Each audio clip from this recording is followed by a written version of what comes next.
works for me now. And ain't an army of shield agents can hold me down. Maria Hill, I see you standing, talking about public enemy number one. Why can't you and I be homies now? And Logan, I thought you were my brother.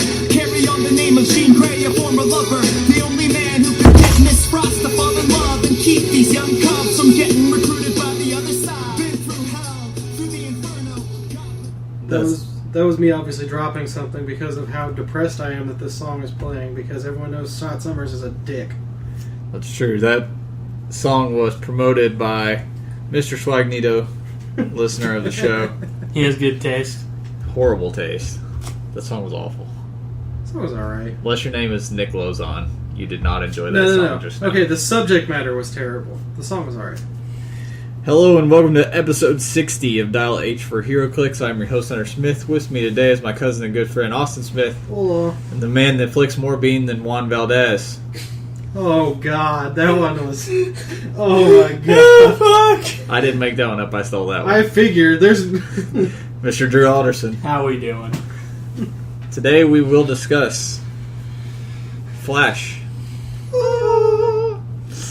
And kind of what we want to see out of this set. Just this kind of a fun format we do sometimes when a big set's coming out. We kind of say what we're hoping to see in the set, kind of have fun with it, and we don't really have anything big to talk about in the world of Heroclix. The news is a little Until on the light tomorrow side. morning. Until tomorrow morning. So next week is going to be tons of news, hopefully, because... The Alliance Open House presentation for WizKids is at 9 a.m. Sunday.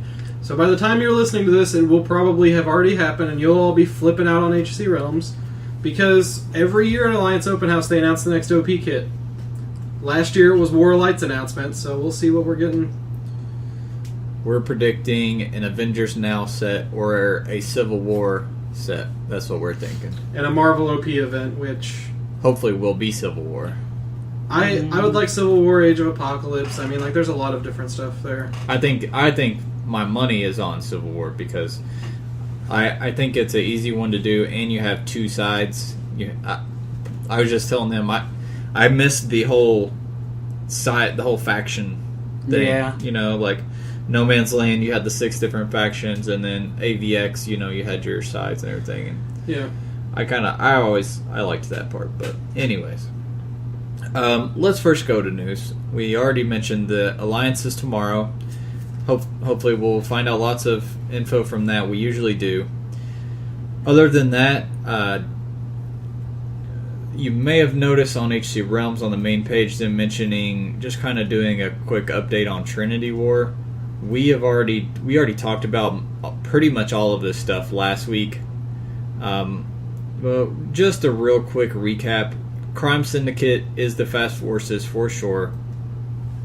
As far as gravity feed, it's going to be your standard gravity feed. They do have images of Firestorm, Lex, Parademon, and Mara, so we assume that they will definitely be in the gravity feed.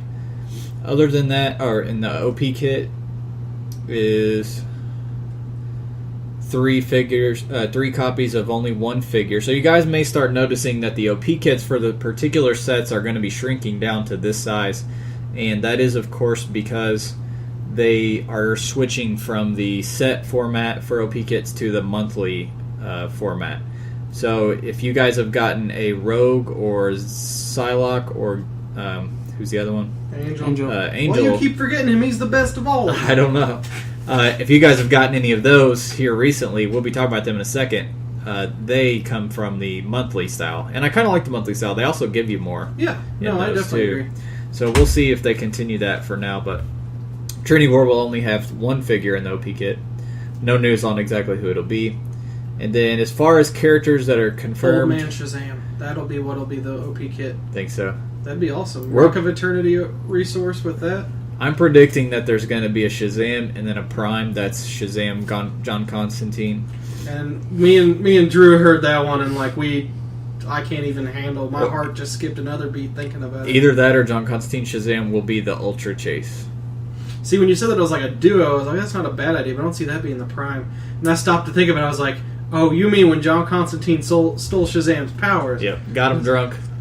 Stole powers. Stole little kids' candy. That's what John Constantine does. Again, ripped as hell John Constantine was the funniest damn thing ever. ROC Dragon Con is officially over. As we said last week, it was kind of going on while we were recording. Give you 2 guesses on who won. Hunter's a big fanboy of this guy. He's a nice guy. I've talked to him. I have no problem with it. It's just funny. I've done a podcast. He actually did the quarry with us one time. Freaking, it makes me laugh because people on Realms after Gen Con was like, this guy's team's so cheesy, he's not even that good of a player. And he turns around and wins this. Yeah, he's an extremely good player. And a really nice guy, too. So, Patrick, same winner from Gen Con and from pretty much every ROC Super Qualifier that he attended, which was most of them. We should get him in an interview before he becomes any more popular. We should do. We're going to start doing interviews from time to time. I already have been contacted from another World Championships winner wanting to be on the podcast as well. So that will be something we do in the future. But yeah, so congratulations to Patrick, now champion of the 2 biggest Of the world. Heroclix events this year. As I mentioned earlier, there is a new Angel, Rogue, and Psylocke for the team bases from, was it Blue? Mm-hmm. Yeah, the X-Men Blue team base. Angels for Gold. Yeah, that's right, Angels for Gold. You may have noticed on the Gold it's Archangel, but this version is the actual Angel. This is Angel-ass He has Angel. a trait. He has a trait that says he replaces Archangel's power. Psylocke and Rogue don't need that because they have the same name and face and sculpt and all that, whereas Angel has a completely different paint job. So let's pull up the dials first, and since you guys love Angel so much, you guys can talk about Angel. Alright, Angel's 65 points. He has a trait where if he's on the Gold team base, and instead of Archangel, they use his asset power instead. He starts with Force Blast, 11 attack, 3 damage, Toughness, and a special damage power. And he has Move and Attack and Transporter with flying. His damage power is he can use Close Combat Expert. Opposing characters within 4 squares of him can't use Stealth. Nice.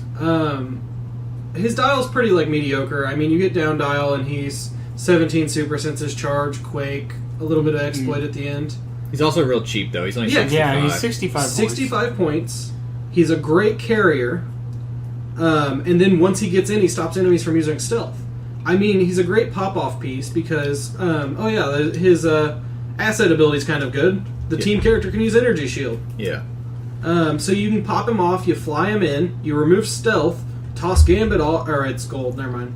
On blue, when we get to Rogue and Psylocke, they're pretty good for blue, but you can make ranged attacks. I mean, that's great because if I recall, doesn't Storm give blue something really good for its asset dial? Gold. Or gold, sorry. Wait, what? She gives Energy Explosion, I think. We can pull her up. Yeah, I can't remember. Pretty sure she I have it gives right here. Hold Energy on. I forgot I have the freaking book of cards in my lap right here.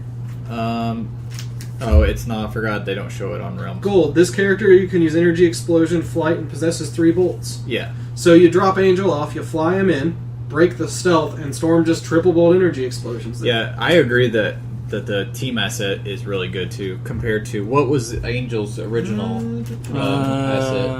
Austin should have the card. This team character can use Sidestep and gets +3 speed. That's not bad either. So 2 good options. Yeah. And like you said, if you're playing the dial and the team base is having trouble with a big stealth team, then pop this guy off and solve your stealth problem instantly. Yeah. And then on top of that, I mean, even for 65 points, he's an X-Men healer and a carrier.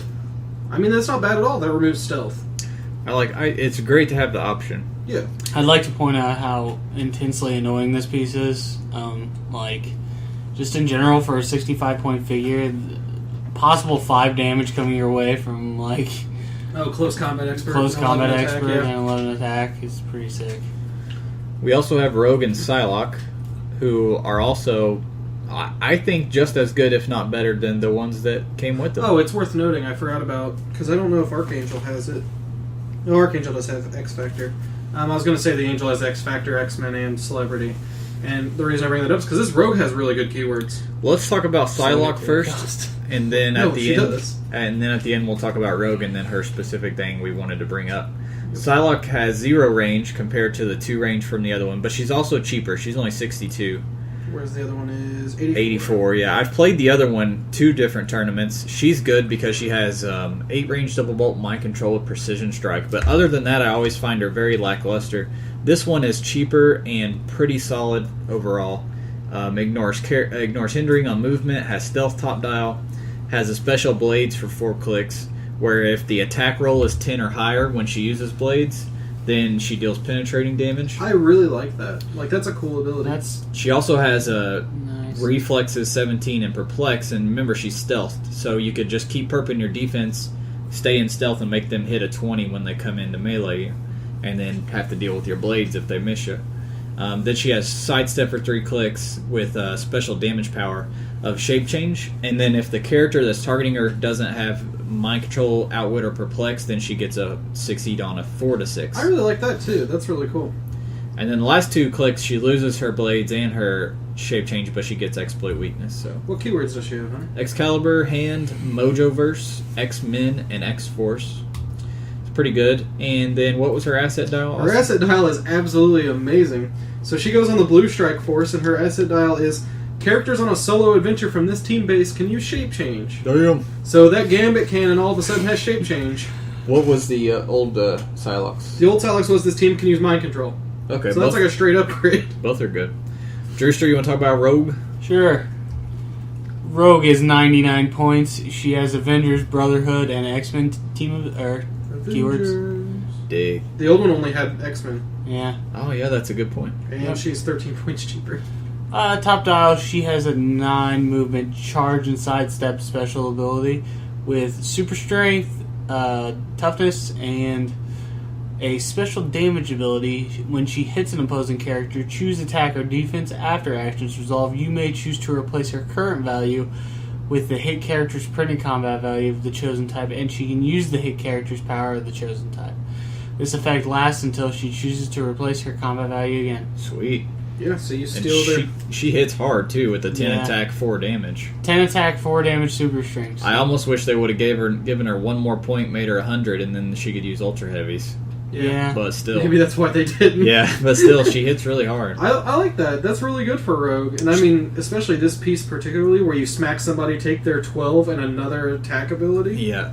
And I've played the other Rogue, and I found her to be a little bit too expensive. And Yeah, I I agree. think this one's a little better packed in for the points. And is 7 clicks long as well, and has late dial exploit weakness. So, what does her asset dial do, Austin? Her asset dial is all messed up. I will read the exact text first. When a character goes on a solo adventure from this team character, choose a standard power the team character can use. Rogue can use that power as long as this asset's displayed. Makes 0 fucking sense. So, there are 2 ways this could be interpreted to me. Either... Well, no, there's only one way, because you're taking the power from the team. There's no... So yeah, it's probably the assumed way they're going to errata it is when a character goes on a solo adventure from this team character, choose a standard power the team character can use. The character on a solo adventure can use that power as long as this asset's Correct. displayed. That's what they meant to say. If it works out how we think it will work out, basically it would mean if Rogue's face is showing on your asset dial, and let's say we pop off Psylocke, Yeah. who had, stealth? And so Psylocke, when she pops off, could choose something, a power They pick showing a power on their dial. showing on the team base's dial, and as long as Rogue is showing on the asset dial, Psylocke can use the power that she chose from the team base. So she can take their invul or their sidestep, which they start with. So that's how I think it would work. Unless there's some catastrophic failure and it's meant that when Rogue pops off, she takes the power from the team base. But then the asset dial wouldn't be showing anymore, so that'd be gone. And they'd have to fix a lot of wording with it anyway if they did that. Yeah, they can't. If that's what they're doing, then nothing in that wording makes it legal. Yeah. So anyway. So they need that will probably get errata. We went on the site. There was nothing posted yet. Yep, I'm going to actually start a thread when we get done with this podcast on the rules forums, and then that way we can share the answer next week. So, that's awesome. And we're going to be getting 3 more. We're getting an Excalibur. We're getting some Excalibur. We're getting characters Excaliburs, next. Gen 13s, Teen Titans. I think that's all the planned ones, but we'll pull them up here in a minute. And then, actually, while I'm pulling those up, somebody can talk about the disappointing Blue Eyes Ultimate Dragon. Aw. Let's make Austin talk about it since he sounds so to be thrilled. fair, we're getting an LE one too. So I mean, this is the Series 2 one. They have not made a good Blue Eyes yet, in my opinion. Okay, Blue Eyes Ultimate Dragon. Seto Kaiba Light for keywords. It's the Yu-Gi-Oh! Series 2 chase. One of the two chases. Along with Jinzo. Jinzo's the other chase. Jizzo, as he's known around these parts. Jizzo, because Okay. all we do is jizz when we see. Okay. Can I talk about this guy? No. No, sorry. He's got Flight, Indom, 8 range, double bolt. And we just came everywhere. And 350 and 250 points. And Jinzo. And Jizzo. Oh my god.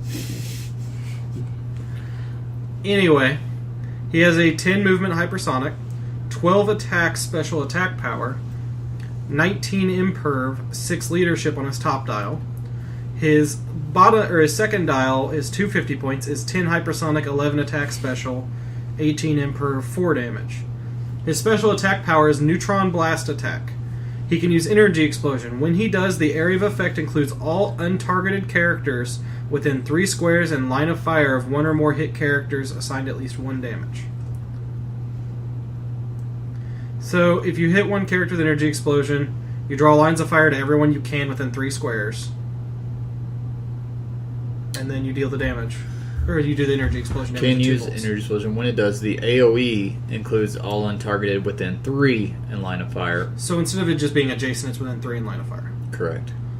Of one of the more hit targets. Now, the one way I could see this being potentially amazing is if you had a way to give him sharpshooter.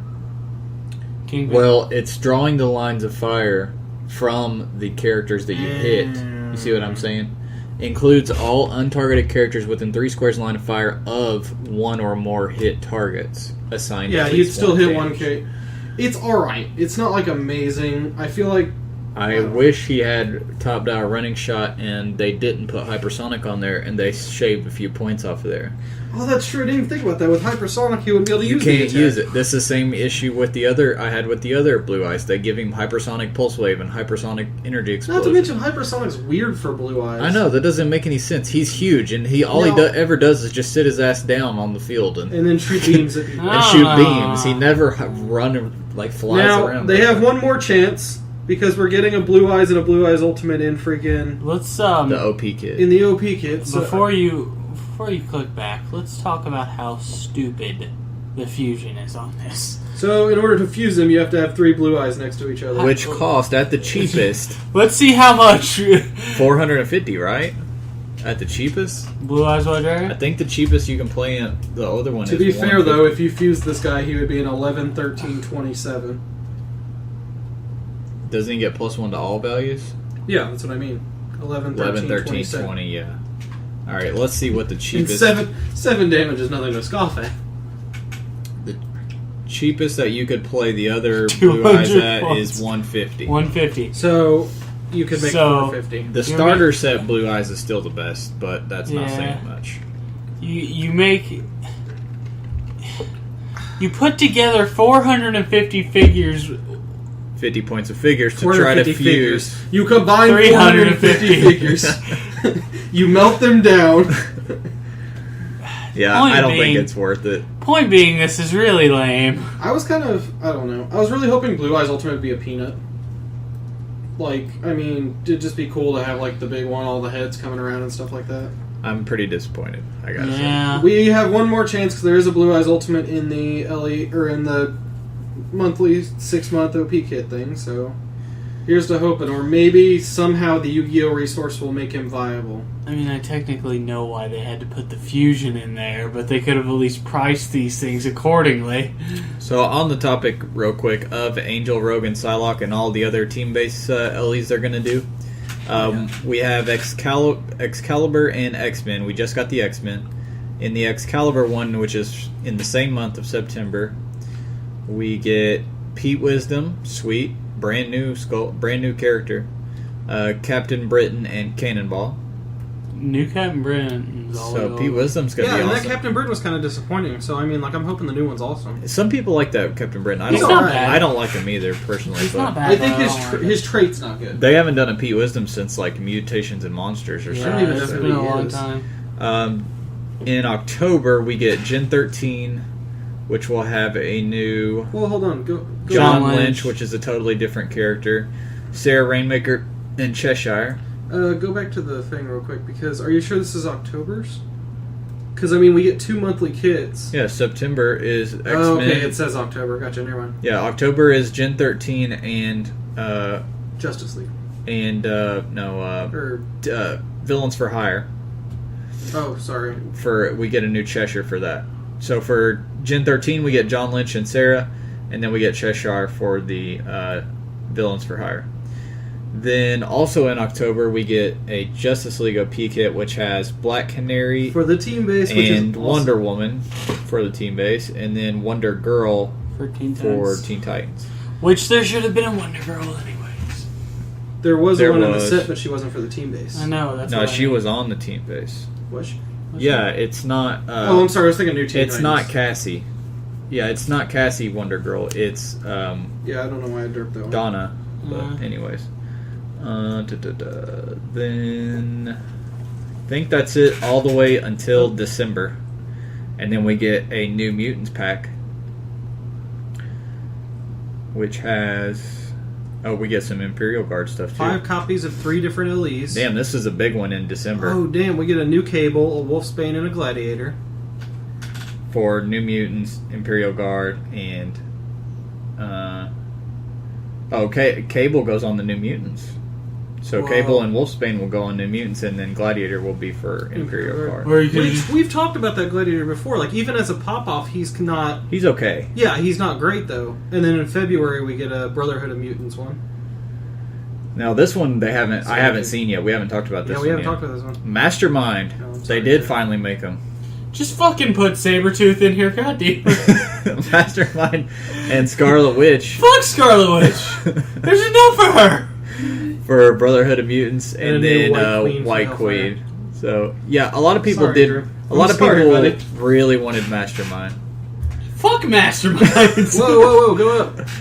That's a quick start. Stuff. Oh, okay, threw me off for a second there. Saw the word Avengers started. All right, so that's gonna do it for news. Oh wait, we got new Flash news. Flash and Bizarro Flash. We got our first look at a Prime. These are the uncommons. They're not Sabretooth. Regular Flash. Regular Flash, the non-Prime, has Central City, Justice League, Police, Scientist, and Speedster. Brand new keyword. Speedster. Generic keyword. Ignores elevated on movement, and has 2 traits, which really play into how his dial works. Speed Force. When he moves at least 1 square and hits 1 or more adjacent characters, you can place a speed token on his card after actions resolve. You increase his speed value by the number of speed tokens on his card. Now, first thought, that sounds pretty good. It gets even better because a lot of his other stuff plays off of it. His other trait is Super Senses. Once per turn, you can remove a speed token from the card to re-roll one of his Super Senses rolls. What? That's sick. Somebody's gonna smash you for 5 or 6. I'll sacrifice 1 speed so that I can try to get out of this again. I mean, it's not like top dial. He has 13 speed anyway, which is pretty good for like your just the typical- best out of any character in recent memory. Let's look at the last time we had a 13 or higher Hypersonic movement. character? Yeah, let's go advanced search. Let's go to. Speed. Can we look up speed? Can we look up higher than speed value is greater than or equal to 13? 13, and power is hypersonic. All right. Last one is Shuma Gorath at 1,000 points. Beyonder doesn't really count. Beyonder has 1 click at 13, but you can't really put him on it on purpose. Speed Demon. And then Speed Demon and Wizard. Yeah. But they have a 14, and they can't put tokens on their card to Get better. North Star. So yeah, 13 speed is very impressive. It's average. It's good. Other than that, he has 18 defend. Which is very So he's got an 18 defend on top of his traded super senses, and then he has a 3 damage called Flash Fact. If he has at least 2 speed tokens, he can use Empower. At least 3, he gets Enhancement. At least 4, he gets Prop. He's fucking great. That's great. So he alternates at the beginning of his dial between Hypersonic and Charge for the first 4 clicks. Are the speed tokens affected by the rule of 3? Well, you could keep stacking as many as you want, but the they movement the movement part would stop at rule of 3. Okay, so But he can get infinite number of tokens. You know what I mean? Yeah. It's just when you go to modify a value that it would stop. Otherwise, you couldn't get up to the 4 for prop control. And notice that you only have to hit. Mm-hmm. You do not have to deal damage. So if they impervious out of it, oh well, it sucks. But at least I'm putting tokens on here. And then you run back with your 16 movement. And on top of that, I forgot to mention he has police team ability as well. And he ignores Elevated, but not hindering. yeah. And we're gonna get to that. So, Austin, I don't know. I'm sure you saw it, but I just wanted to bring up Speedster new keyword. Wait, which Flash is this? This is the uncommon, the non-prime. This is a Flash Ash Let's Flash. scroll down. I didn't see the Bizarro one below it. It's what we're about to talk about. So Speedster keyword though, new generic. Calm down, keyword. kiddo. No, I'm totally on board with Speedster keyword. That's Austin awesome. had to step out for a moment. All Yeah, right, sorry. Oh, never mind. now we got Bizarro Flash. Monster and Speedster are his only keywords. Yeah, because we really need... Well, I guess he's not a problem with... Uncommon Prime, and he also plays off of speed tokens, but works pretty differently. Yes, He has 111 points, 8 clicks as well, but the his crappiest dial, top dial for a 111-point piece I think I've ever seen. his dial goes reverse, of course, in typical Bizarro fashion. He only has a 6 movement, but he has sidestep at the top. He has He's shitty as fuck. His attack power is called Slow Down.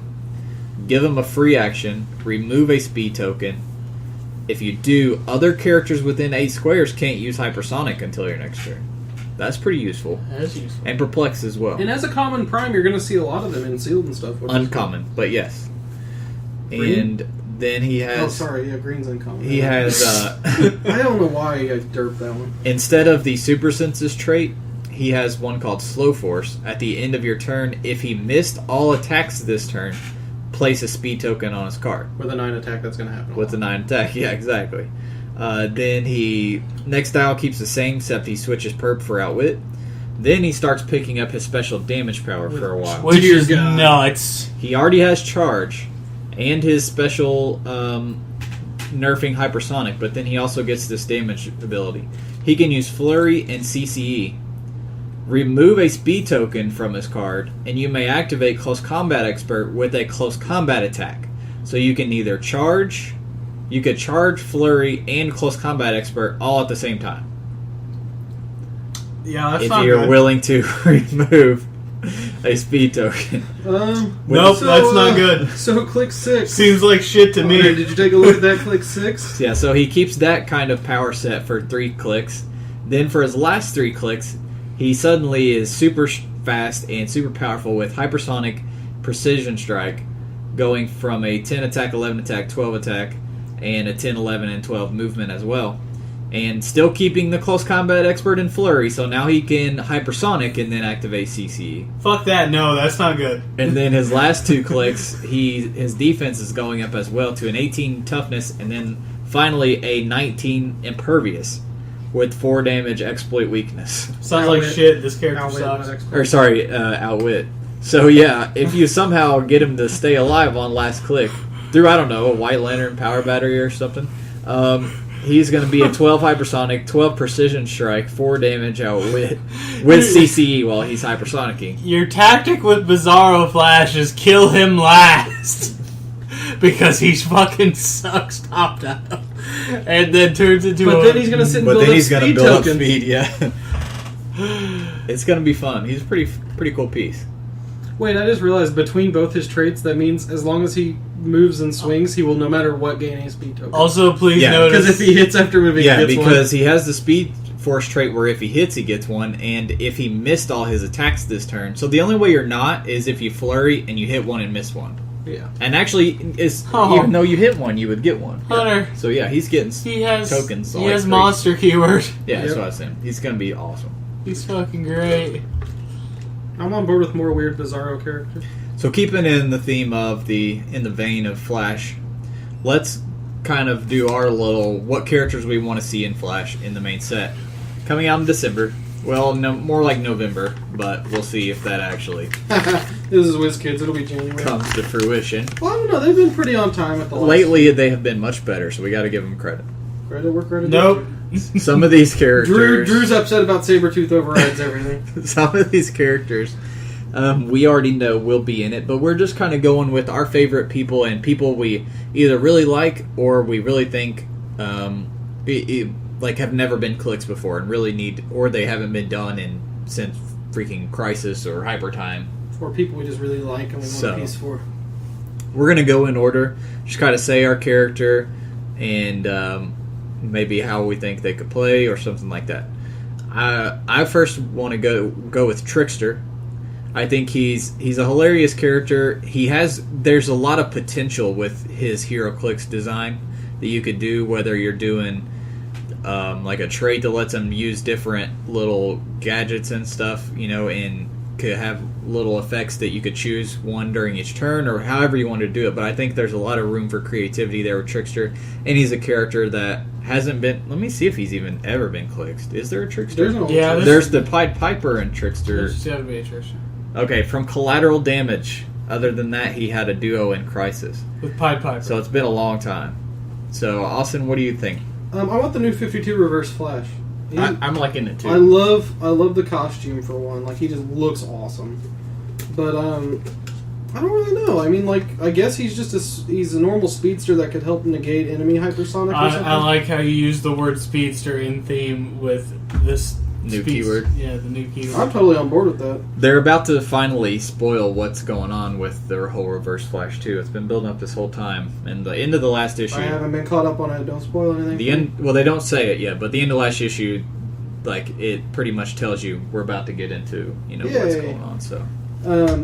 Yeah, I mean, I really like the character. I'm really looking forward to whatever happens with it. But Drewster, Mirror Master, that totally should be on my list too.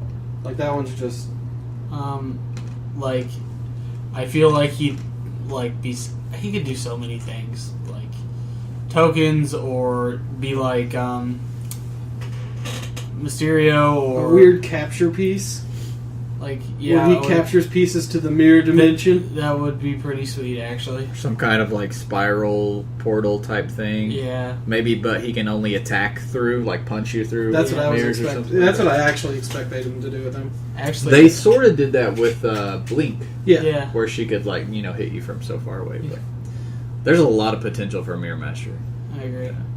My number 2 is Girder. He's a relatively new rogue. He got created in something in the early 2000s. Oh baby! And he's a big beefy dude. He's pretty entertaining in the comics. So, and he's never been clicks to my knowledge. I'll double check, but I don't think he had. No, he's never been clicks. So he deserves his due.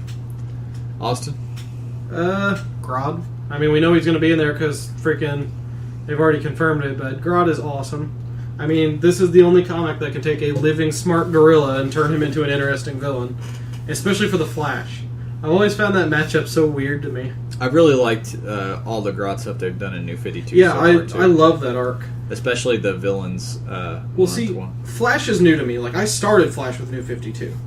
I mean, like, I knew about him and stuff like that, but I really didn't get into him until New 52. So all his rogues and stuff seemed kind of weird to me. But New 52 did a great job of getting me to love all these characters immediately. If you want to borrow some of my Flash traits. The old ones? I have like a lot of his best Yeah, I might pick some up for old you. stuff. A lot of Jeff Johns Flash. Oh, Drewster? you know how much I love Jeff Johns. Captain Boomerang. Who doesn't love this guy? Seriously, He's a Boomerang, captain and he has a boomerang. Like, just. Also, please print Boomerang in Marvel already. He's such a fucking great character, and you keep snubbing him. You know who else is a great character? Shut the fuck up, Austin. I swear to God. You know what they're gonna do one of these days? They're gonna make a freaking Sabretooth's Prime team base that's Sabretooth from all the different dimensions, and none of them will have the Brotherhood keyword. They'll all be chases. And that's the day I'll leave this world. My number 3 is Zoom. A lot of you people may have played against the original What do Zoom. you mean by you people? You listeners may have played Zoom. They've already made a really good Zoom. Arkham Asylum Zoom is sick. He's really fun to play. I love playing that piece. He's really annoying to play against, But he hasn't been made since Arkham Asylum, so I'd like to have a modern age version of him. He's a really sadistic, really badass character in the comics, and I think he deserves. That's right. Fuck you, Johnny Quick. Zoom's way better. He deserves a remake. Austin, you're number 3. This one was actually confirmed for Trinity War, but Shazam. I really thought like it would kind of, at least it'd be a set to throw him into. We've wanted one for how fucking long now? When was the last Shazam? Brave and the Bold. Yep, that sounds about right.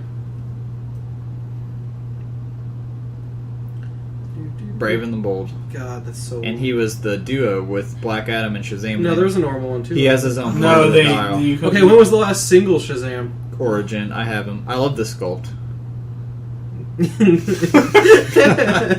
I'm gonna just like keep things PG, but if you guys want to go look at this sculpt and laugh too, I bought this figure solely for the sculpts on Cool Stuff. I saw the sculpt and I was like, I have to get this sculpt.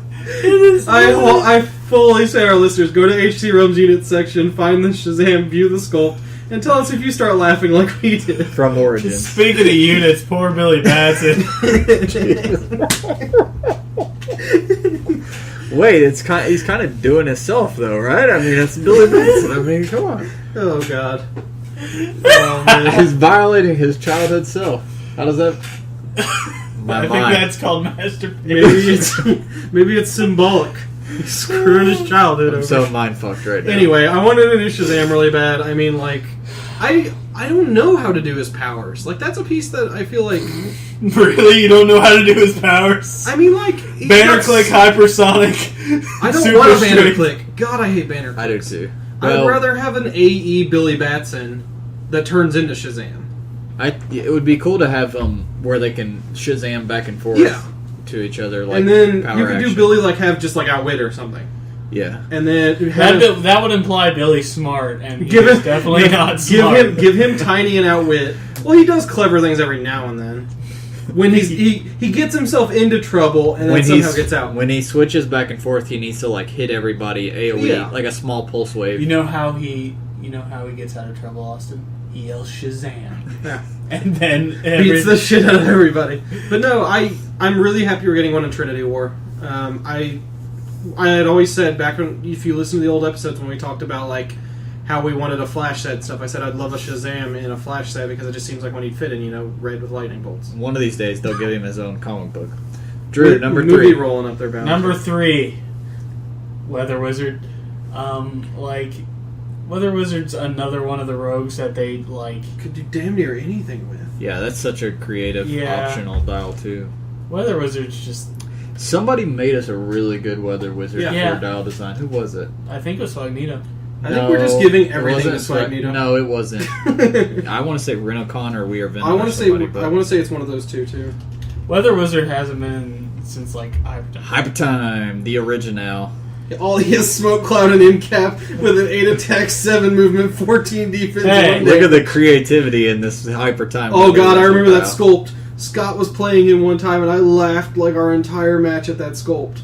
And he also has in Justice League best team ability ever. Well, how much? What's his veteran version? How many points is that? 50. So you could pay 50 points For He RC. He has 10 range. fucking book piece if I've ever seen one. Give him a hammer, he's a 10 range incapper with 11 attack at least. Yeah, there you With go. one bolt. Yeah. My number 4 is Pied Piper, who's Pied also fucking Piper. a really cool character and somebody they could do. I envision a Pied Piper who puts out little rat bystander tokens. He can like maybe mind control all rats on the board or something, and maybe give them like really low attack, like an 8 attack but blades or something. What they need to No, do. you know what would be sick? Poison. Or plasticity, since they're like all up on you. Poison! You know, it's actually be cool is if instead of spawning a bystander, he spawns a horde token. Yeah, it would. Or so many horde tokens. he would be able. Stack them. He would be able to do multiple of them. Yeah. Poison and Pied Piper can use Outwit through Friendly. They'll be tiny. Friendly. Through rats. rats. Yeah, rats will be tiny anyway. So Yeah, they'll be tiny. Also, So- number 4. Black Adam, same vein as Shazam. I mean, like if we're getting a Shazam, we should have got a Black Adam, which I'm dead positive we're getting freaking one in. Drewster. Just to real quick say. No, Jay just go. Garrick. Well, I just mean it's the same thing as it's the same as Shazam. To be fair, Drew's list is pretty much my other list. So Jay's one I really want to see. To be fair, Drew's list is better. Well, if he wants to interrupt me, he can. Jay Garrick, he's the fucking Flash. What do you want? He's got Mercury's helmet. I love the original Flash. How can you not? Jay's like really cool. He's cool in comics too. When was the last Jay? It was D10? They did him in D10. The Crisis one was really good too. And I think it was the Crisis one. Let me check. Yeah. The one on the treadmill. No, that's... maybe it's Asylum. Yeah, Arkham Asylum one is really good too. 18 defense for 100. 18 defend. Defend, that's what I meant. And where's he can quake when he does hypersonic on one click. And has energy shield. He's always really hard to hit, but I always liked that Flash, that Jay. And the D10, the 10th anniversary one was good too. Yeah, especially for its points. Only 86 points for a 16 movement hypersonicer. It's really annoying. With a 18 Fastest defend. Alive. Who we got next? Number 5. I went with Murmur, another new Murmur's rogue. great. Really got a sadistic serial killer type guy. Just somebody who's a rogue that's in comics more often these days, but has never been Clicks before. So I figured that'd be an easy choice. If you remember back to, I think we did an episode of Wish, or once, and I think I put Murmur down because Murmur's cool. What's the number 5? Captain Golden. I know he's confirmed and everything. We've talked a little bit about him in the past when someone did him for Dial Design. Captain Cold's a really cool character. I like the fact that he's a villain, but he's... I don't know, you understand why he's a villain. Captain Cold is a villain with values, and if you read Forever Evil... I'm still in the process of reading it. Are you in the process? What did I tell you, Hunter? After I leave this podcast, text me 15 minutes after I leave and say Forever Evil so I can remember to finish it. He will soon be in the process, I guess, is how we would say. But not currently in the process, so... When but you read you read Forever Evil, you will come to appreciate Captain Cold as even more because I love him in the Flash already. Yeah, even more. He's amazing in it. Same with Lex too. Yeah, because that's what I really liked about him in the Flash was he was a villain with values, which was interesting because you feel like that would be a more common thing, but it kind of isn't. You get anti-heroes and crap like that, but it's not too often you get he holds a moral code and everything. Drew, I also desperately want your number 5. Animal Man. I'm sure you do. That's total slang, but you guys will never know what that stands for. I got more than 5 inches, buddy. Animal Man's Drew's number 5. Animal Man. Animal Man hasn't been clicked since anniversary. I thought it was because Drew had a Chinese menu where you pick what you want him to do to you. Pretty much. I'll take a number 5, Drew. No, you pick what you want to do to him. No. Get it straight. You don't do anything to Drew. You do. Drew does. You want a BJ, a VJ, a ZJ? What's a ZJ? If you have to ask, it's already too expensive. You can't afford it, kid. Oh God, here we go. Anyway. Can we go one Drew choice without turning into... Animal Man. What a guy. He's an animal. I mean, if you've listened to this podcast more than one episode, Hunter is... This is Hunter's Sabretooth. We've talked... No, well, he's fun. He's fun to design. He's fun to play. He's a great character in comics. Unfortunately, they canceled his New 52 book. Why? I don't know. It's one of the... sold fucking... It's one of the, top 3, at the least top 5 books right now in DC. The only thing that sucks... It probably wasn't selling. The only thing that sucks is, if they did him, I feel like they would just make him a single... It would be pick a power, or he'd have a weird dial that's split between 3 animals. Because the way I want them to make Animal Man would be Beast Boy. Yeah, but he isn't Beast Boy though. I think what they should do is make him similar to the vein how they did Chameleon Girl, where he can change sizes all the time. He has a list of maybe 5 powers that are typical animal powers, like blades, exploit, stuff like poison, climb. Maybe leap climb stuff, and then he can choose so many a turn or something like that. And I mean, I don't know. I'm afraid they're going to make him really generic. His dial. He is really generic, though. That's the thing about Animal Man. But I mean, in the comics, he's entertaining because of his personality and the situations and how they write him. But he just needs to be clicked. Number 6 for me is Green Arrow. There's a good chance, I think, if we don't get him in the Flash set, We'll definitely we'll get get him him in in Trinity War. There's Are you talking New 52 Green Arrow? Either. 'Cause, I mean, It'll have to be New 52. If they do him in Trinity If War. it's especially. Clicks, they're going to do it. Oh, in yeah, they'll New push the New 52 version, which... Either way, he's pretty similar. I like his mean, new outfit and stuff. I mean, like, he's personality-wise similar and everything. The but- main difference being, though, the reason I bring him up for Flash is because in comics he often teams up with Flash. They're kind of like best buds. Mhm. And along with Flash and Hal are good buds, too. But in New 52, now that I think about it, now that you mention it, I don't think they really have teamed up hardly at all. No, because Justice League has... I mean, like, So- when Justice League... That's because Green Arrow isn't even in the Justice League. He's in JLA. Yeah. So, but yeah, I think he's a big character. There is no modern Green Arrow. We need another one or two of them, anyways. And it's a character that everybody's wanting to be Clixed again, especially with the new show and getting popular and everybody enjoying it. So I think they might save him for Trinity War and do all the JLA people in that one. either one, I would be happy with. Oh man, we're going to get a new Hawkman probably. Austin number 6, Vandal Savage. good choice. I mean, like he's an awesome. I don't even have to go through how awesome friggin' Vandal Savage is. When was the last one we got? An impressive ass Origins. beard. I was The I was- most impressive ass beard. I was gonna say Origins or Justice League. Let's see. Origin. Yeah, You know what I kind of want? I out have of- this Clicks actually. If you guys are gonna play it. You know what I want out of him? I want a Prime version where you have him back in like the medieval eras, and then a modern version and a way for them to swap between the two, or something like that, or a promotion. Drewster number 6. Grifter.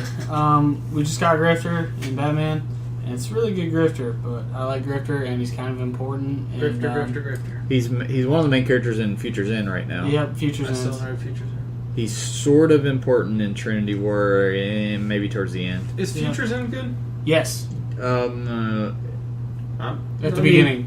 Remind me when we get done with this, and I'll go on a little rant about Futures End. Okay. At the beginning. It's Where's good. your pen? I'm gonna write it at the bottom so we don't forget. Because I Alright. want to hear this. Yeah, Grifter is a cool character. And the one in Batman was really good. It was a great sealed piece for sure. My number 7 is Green Arrow and Flash duo, but now that I think about it, now that we talk about it, I don't think they would ever do it because, like I said, if you notice, we were talking about this earlier, when we were coming back from Clicks. When DC and Marvel do HeroClix sets, pretty much, if you guys aren't familiar with how the process goes, pretty much WizKids whips up a list of characters they want to do in an upcoming set, and then they submit it to either Marvel or DC and try to get everything okayed and checked off, like, okay, we are okay with you guys making these characters. Marvel's pretty loosey-goosey and generally doesn't It's like, this list is reject okay, anything. let's go. Yeah, they don't really reject anything. DC tries to make WizKids stick a little more to what they are also at the same time trying to push in their comics, which makes business sense. So, for instance, when New 52 came out, there was a lot of characters that a lot of us Clicks players wanted from old school DC stuff, but DC was really wanting to push New 52 because it had just came out, and we got a solely DC New 52 focus set with Justice League Dark and all that other stuff. Deathstroke had his own book at the time and everything, so I don't think they will do a Green Arrow Flash duo just because, like I said, they haven't really teamed up here lately, so I'm losing hope for that as I go on. Austin number 7. Prometheus. A character I'm not familiar with. Okay. Prometheus is basically this rich guy who his, I guess, superpower basically is that he has contingency plans upon contingency plans upon contingency plans. So he lures heroes into traps, like the Justice League, for instance, and them being victorious over him is actually a part of his plan. And then it leads to something else, which is also part of his plan. And so, like, he has everything planned out. And he's the one who cut off Red Arrow's arm in the old stuff before New 52 rebooted it. Maybe if I saw him, I'd recognize him. Google it. Drewster, I also love your number 7. The old 7 God. special, as she calls him. Number God, 7 we need special. Number 7. I thought of this like spur of the moment, but we definitely need him, and that's Frankenstein. We got Amethyst and we didn't get Frankenstein yet. I'm so...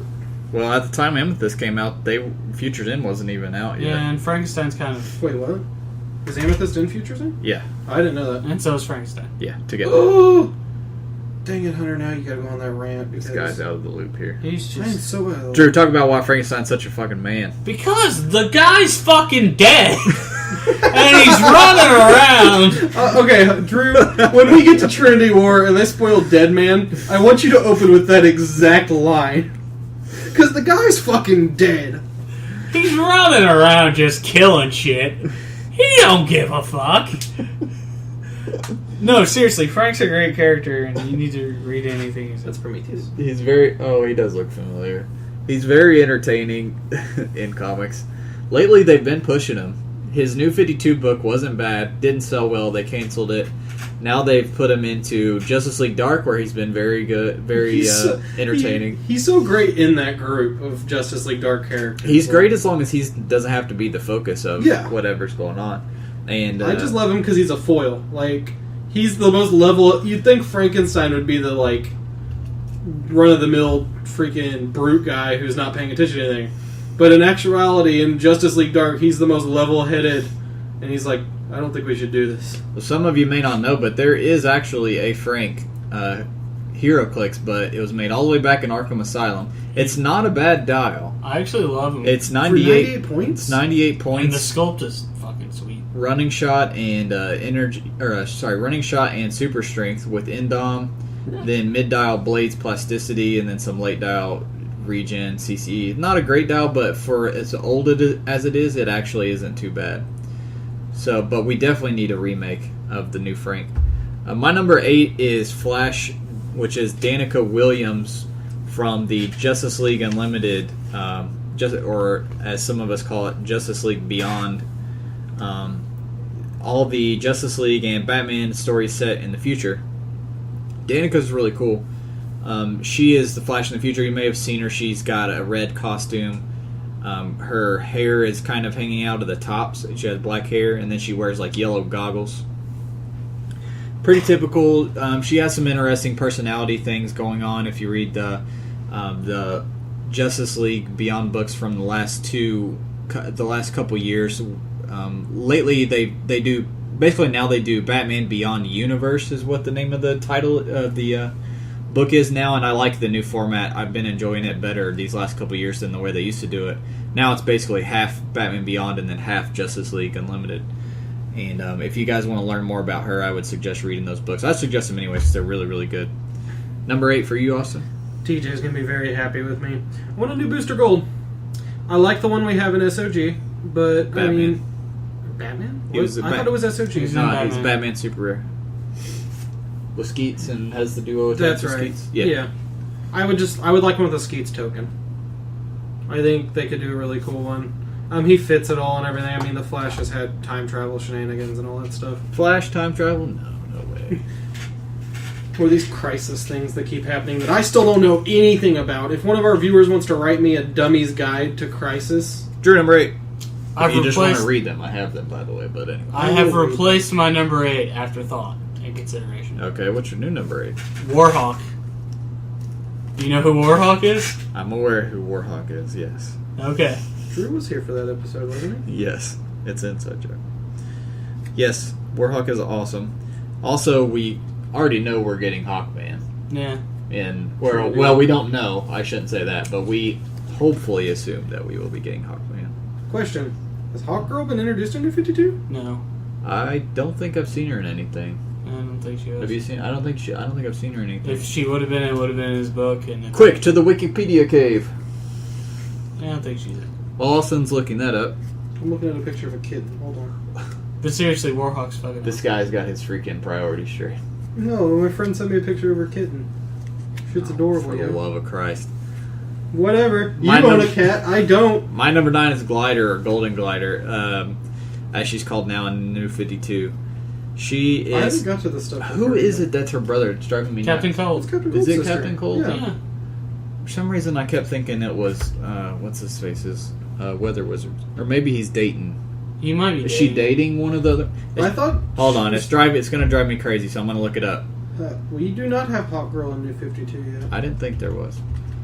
At least I don't see anything New 52 notices on our wiki page. Golden Glider, sister of Captain Cold. In the New 52... Oh, yeah, she was in New 52. Yeah.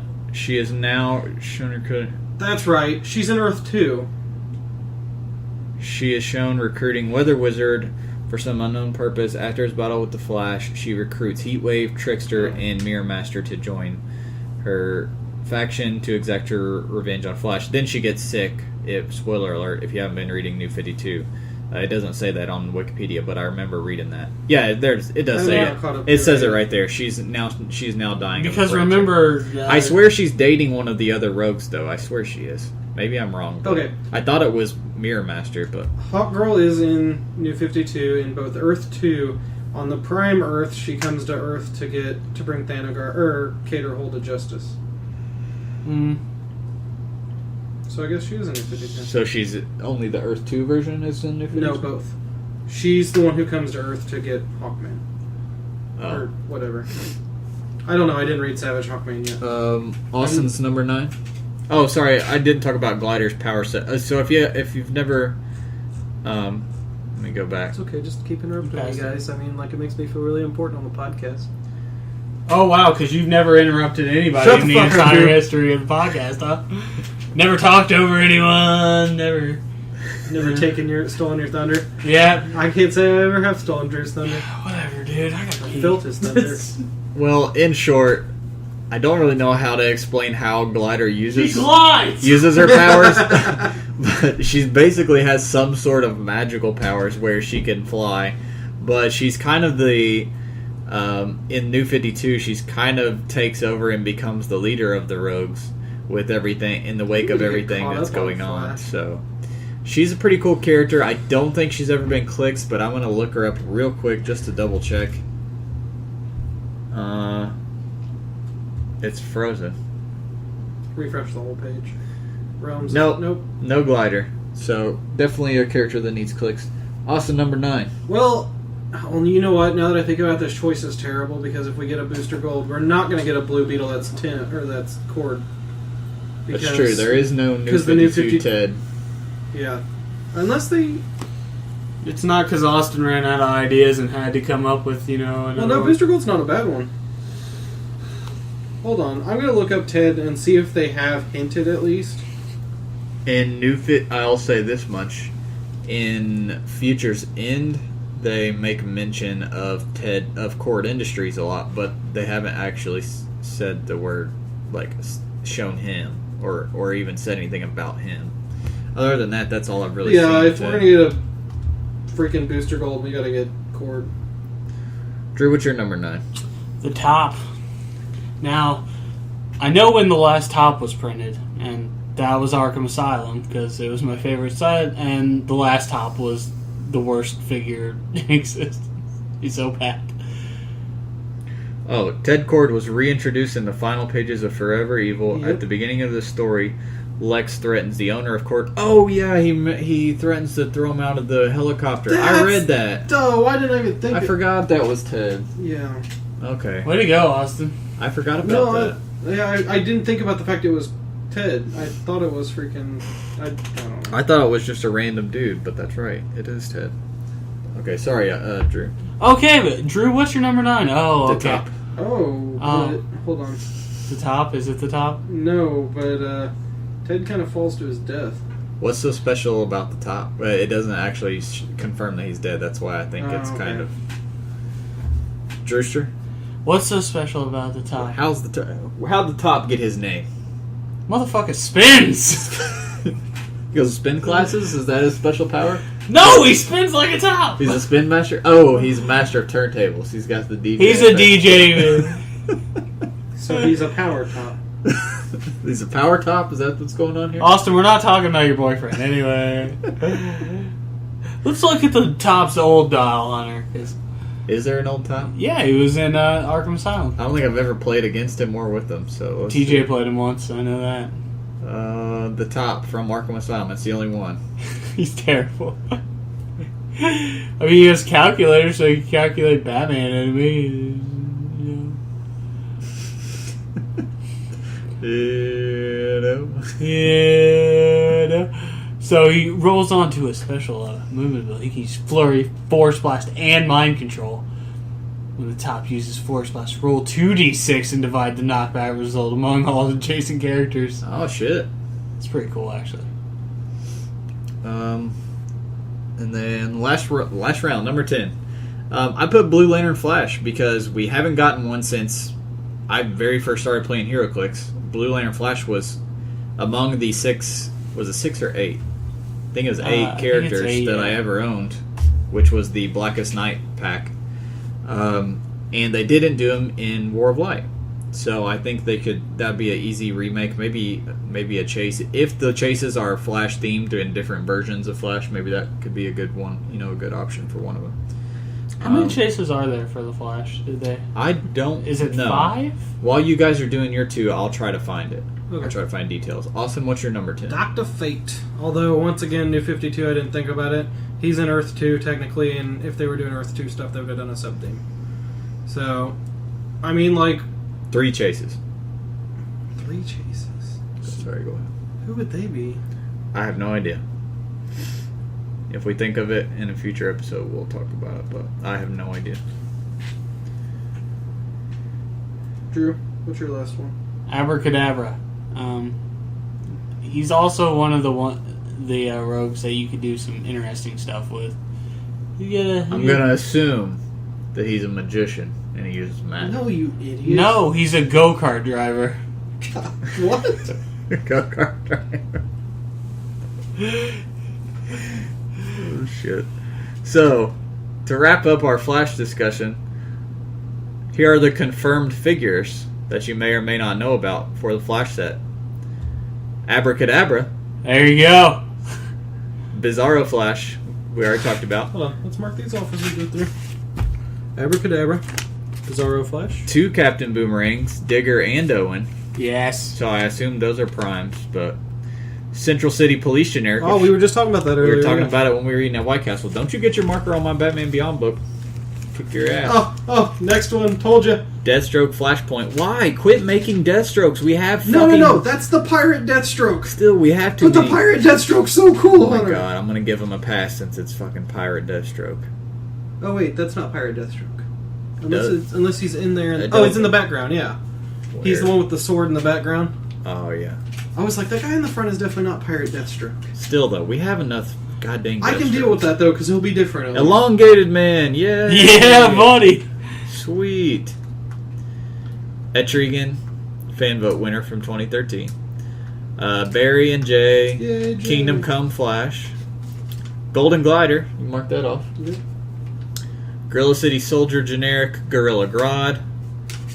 Harley Quinn Boo! that Jetery made. Sorry, Jeter. Impulse.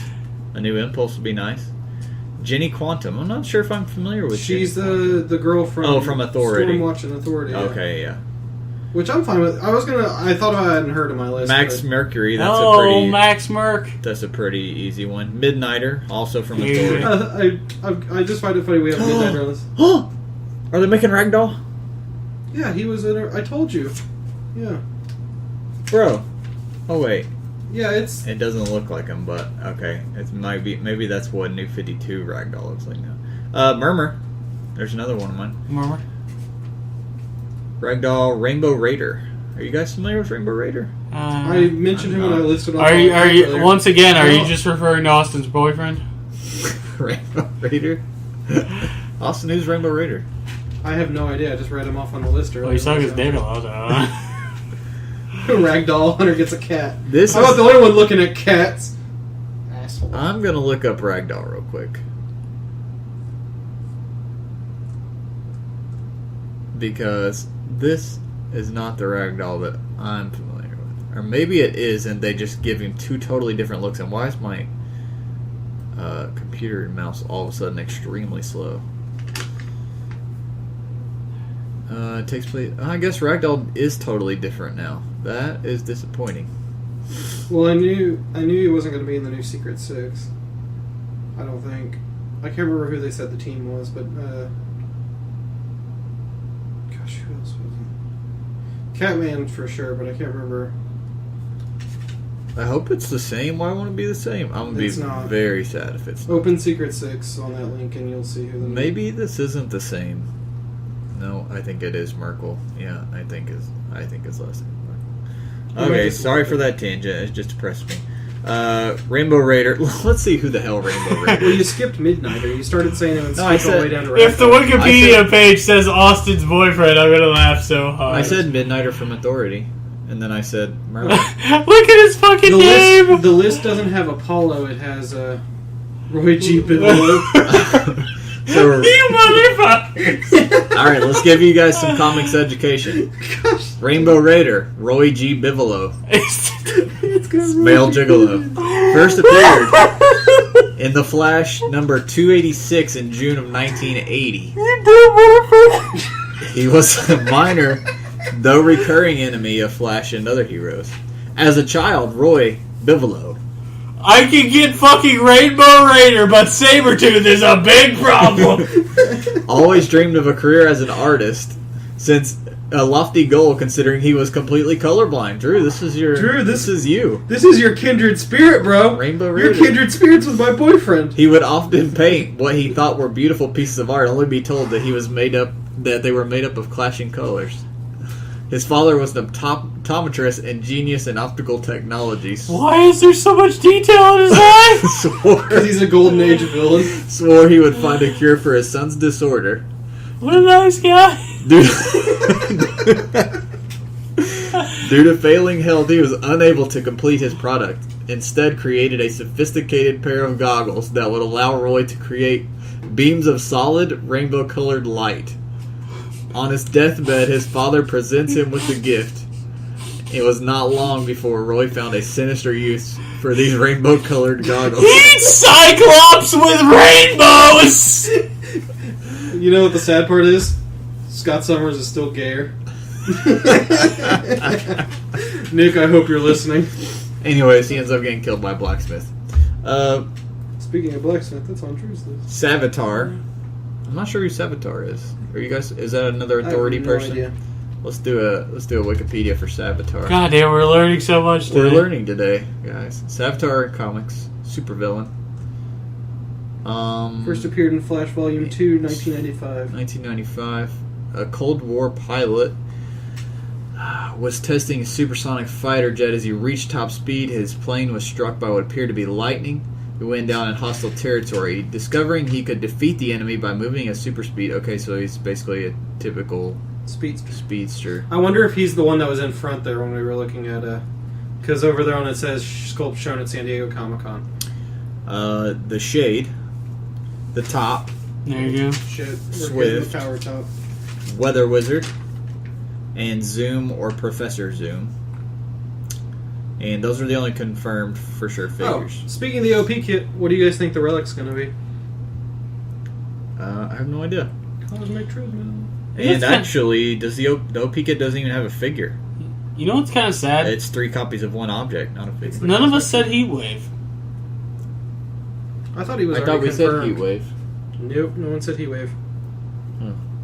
I like Heatwave. I like him Heatwave. too.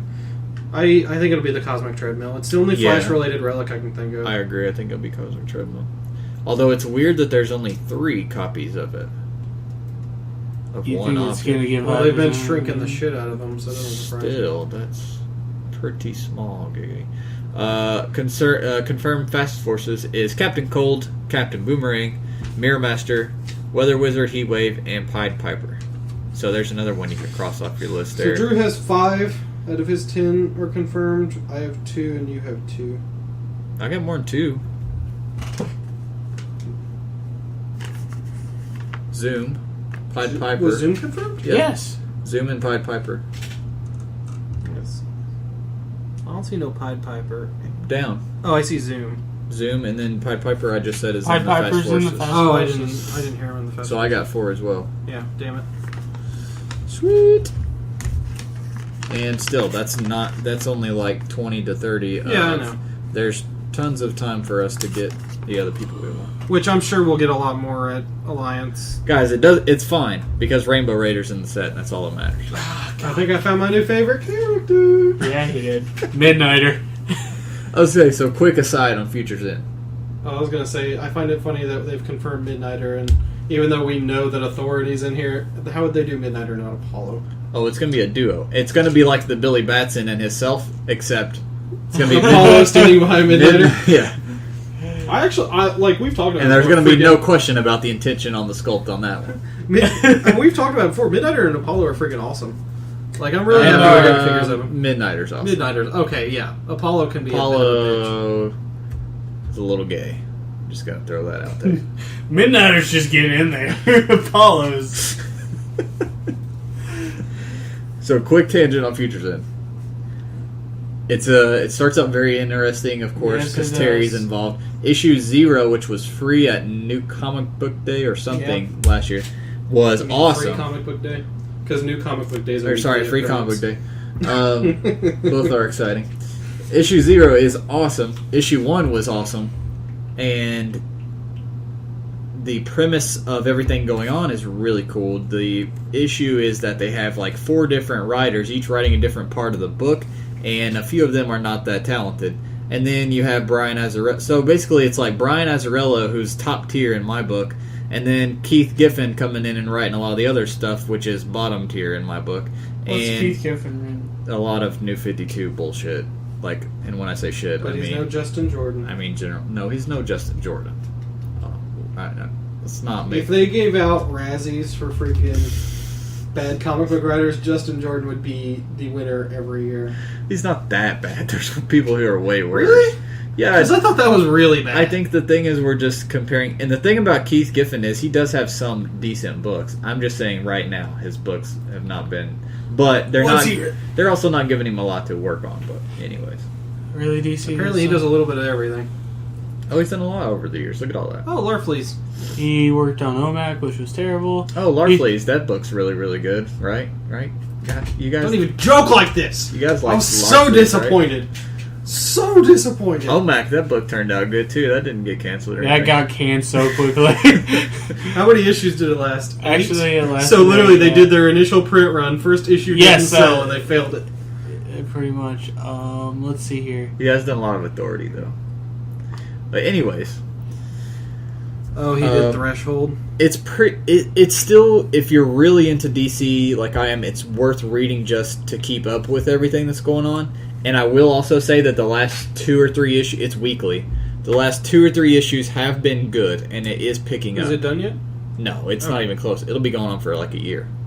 Oh, damn. Yeah. But the last couple issues have been very good.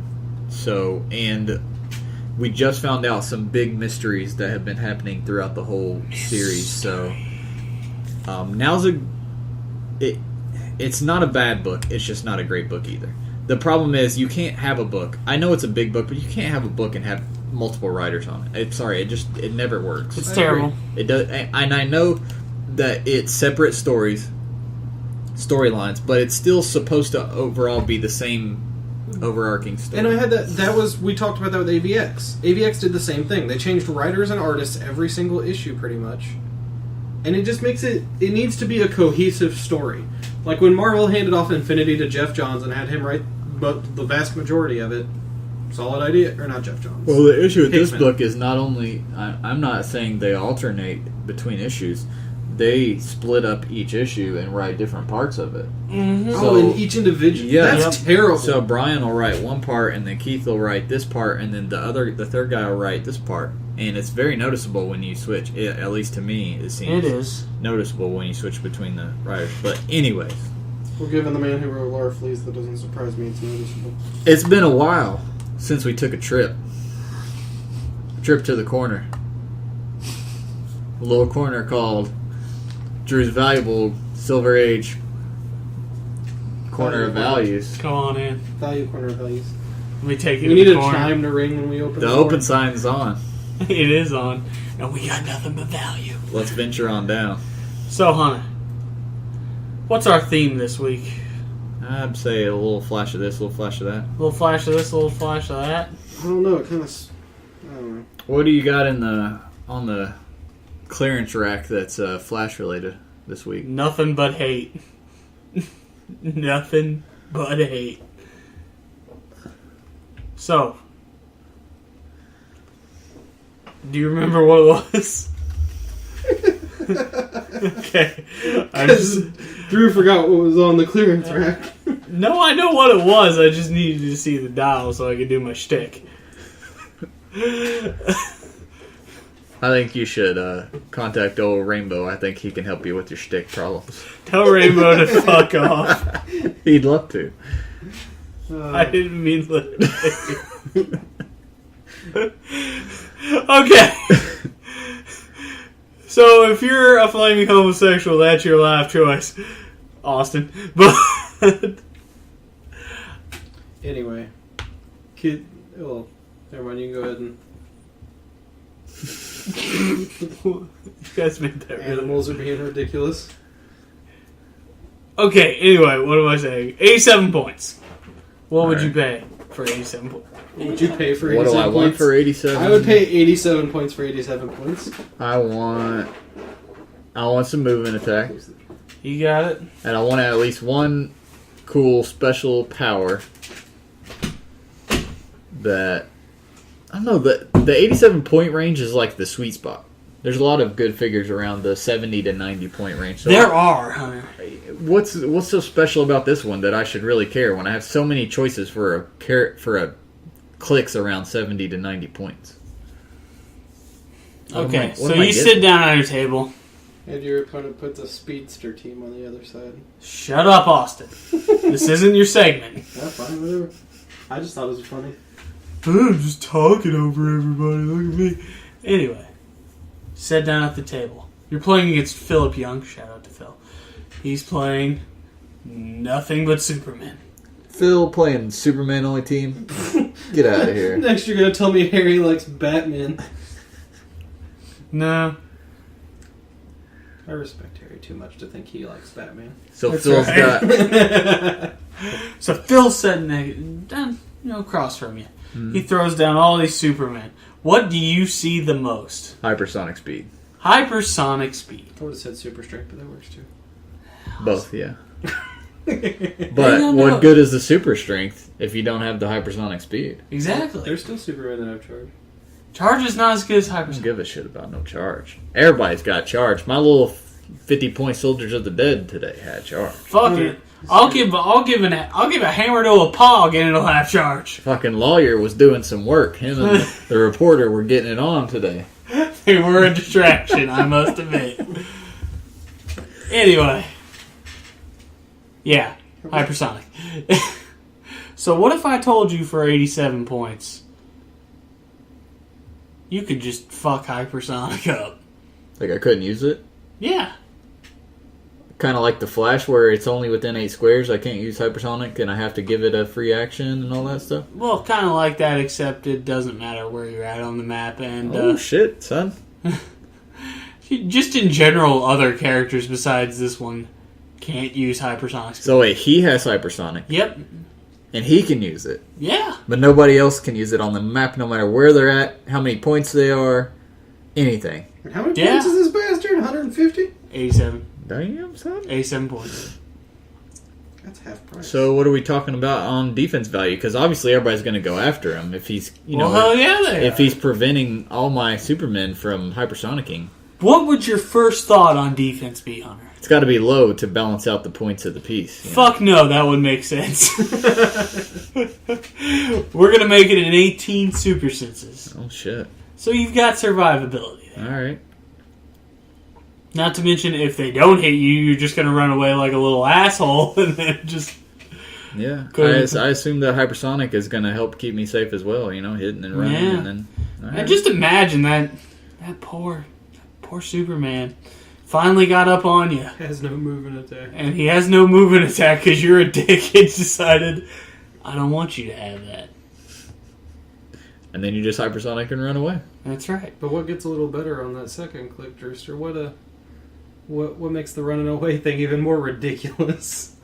Well, if you get up on him and you're feeling frisky, he can use NCAP, and he can use it normally.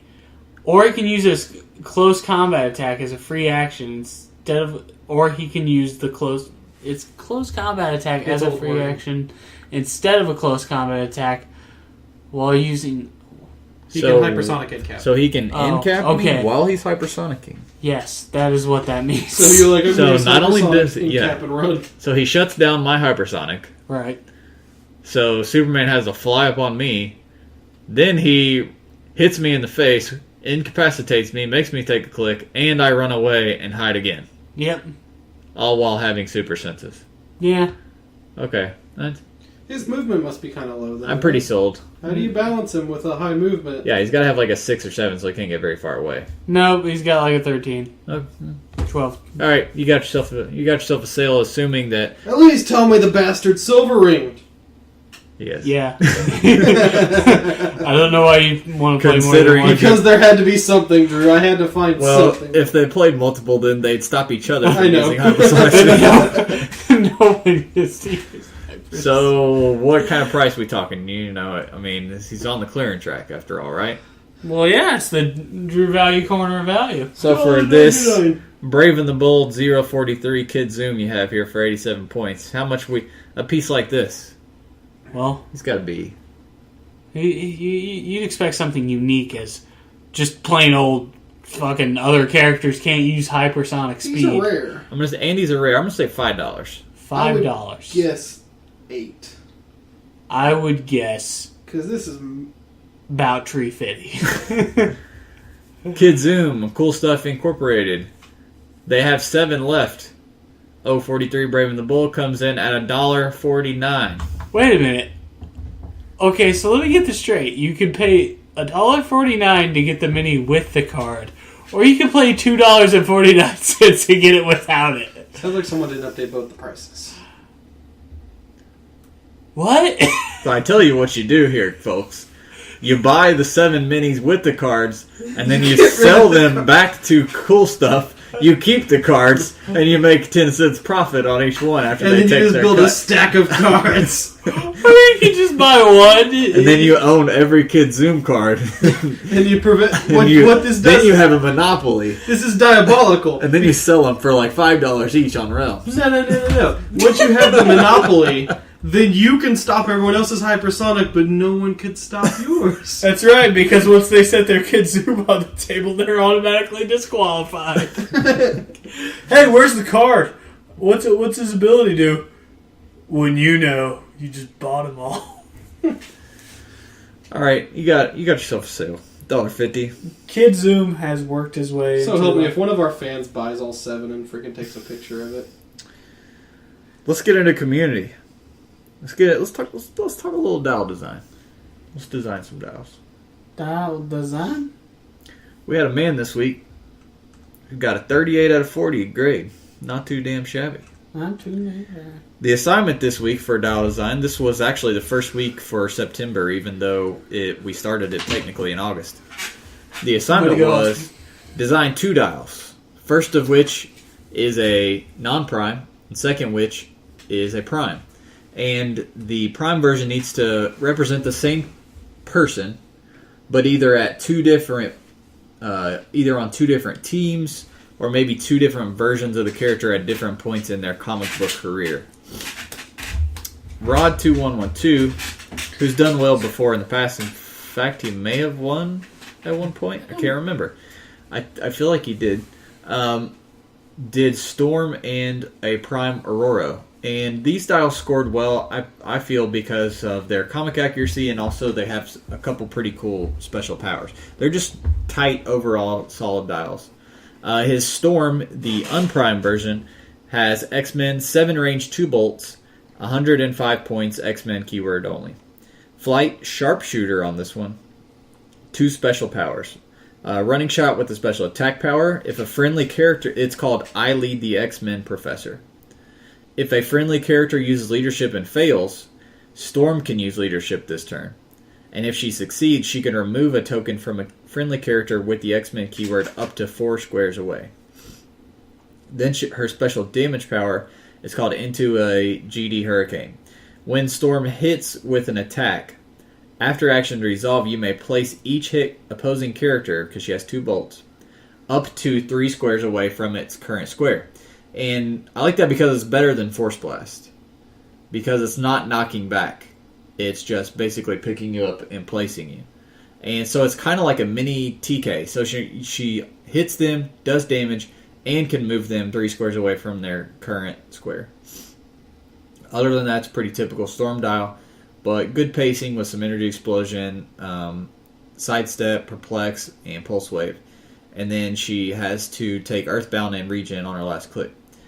On the Prime version, which it has a little more of the Aurora personality and the Mohawk style haircut and everything, she's only 75 points. She does not have flight or sharpshooter. She picks up Indom instead, and she has a trait on this one. I don't need powers to beat you, Scott.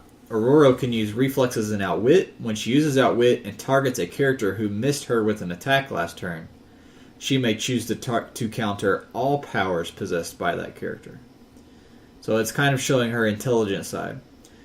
She has some powers that represent telling you that this is her at a different point in her career later in the X-Men years. Street Fighting Woman, she can use Charge Flurry Stealth. Then she has Precision Strike, Super Senses, and then special damage power, I Still Lead the X-Men.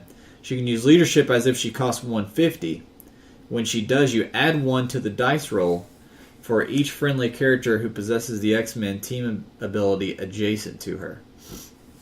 So both of them have special leadership powers, but they both play a little different combat-wise. But both of them are pretty character accurate by also being short dials, as Storm really, if you think about it, can't take a lot of hits in the comic book universe. So we felt these were pretty comic accurate, and they got great scores, especially from our guest judge this week. And so that ended up being the top overall dial, but we had a lot of good scoring dials this week. Next week we'll come back with week 2. The theme of this month is one where you submit 2 different dials on each submission. And so we'll let you know next week what happened with the second week and what that assignment was. But best build we actually did today at the dugout. And the assignment was a 400-point build with resources and everything. Just full everything goes pretty much. And we each picked a team. All of our choices were actually from Gmail this week. We did not get very many from Reddit and Realms this week as we usually do. I think we had like 9 or 10 Realms, only like 2 Reddits, and then we had like 26 Gmails. So all 3 of our choices were from Gmail.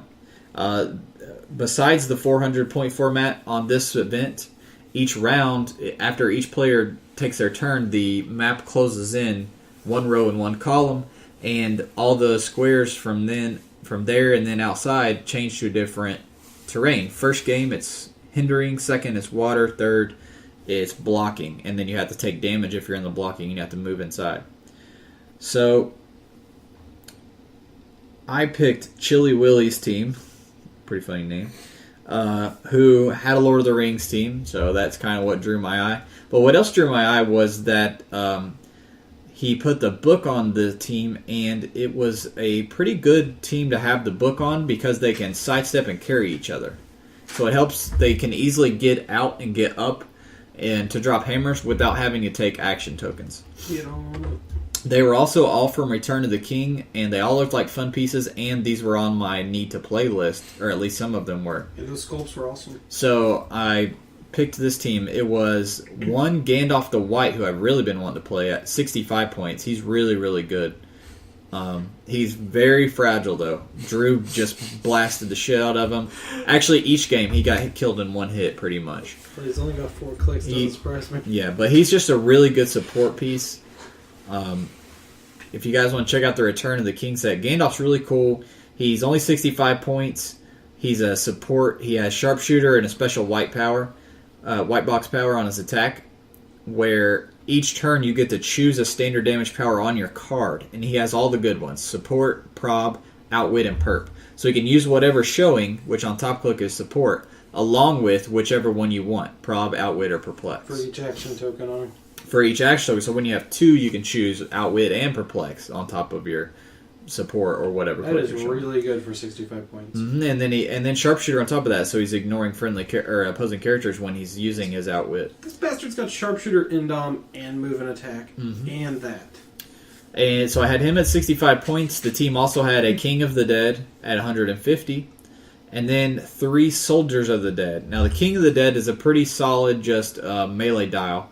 He also helps you use Aragorn to make theme teams, which is thematic because in the movie, Aragorn's the one that lets these guys, that releases these guys and has them come fight with them.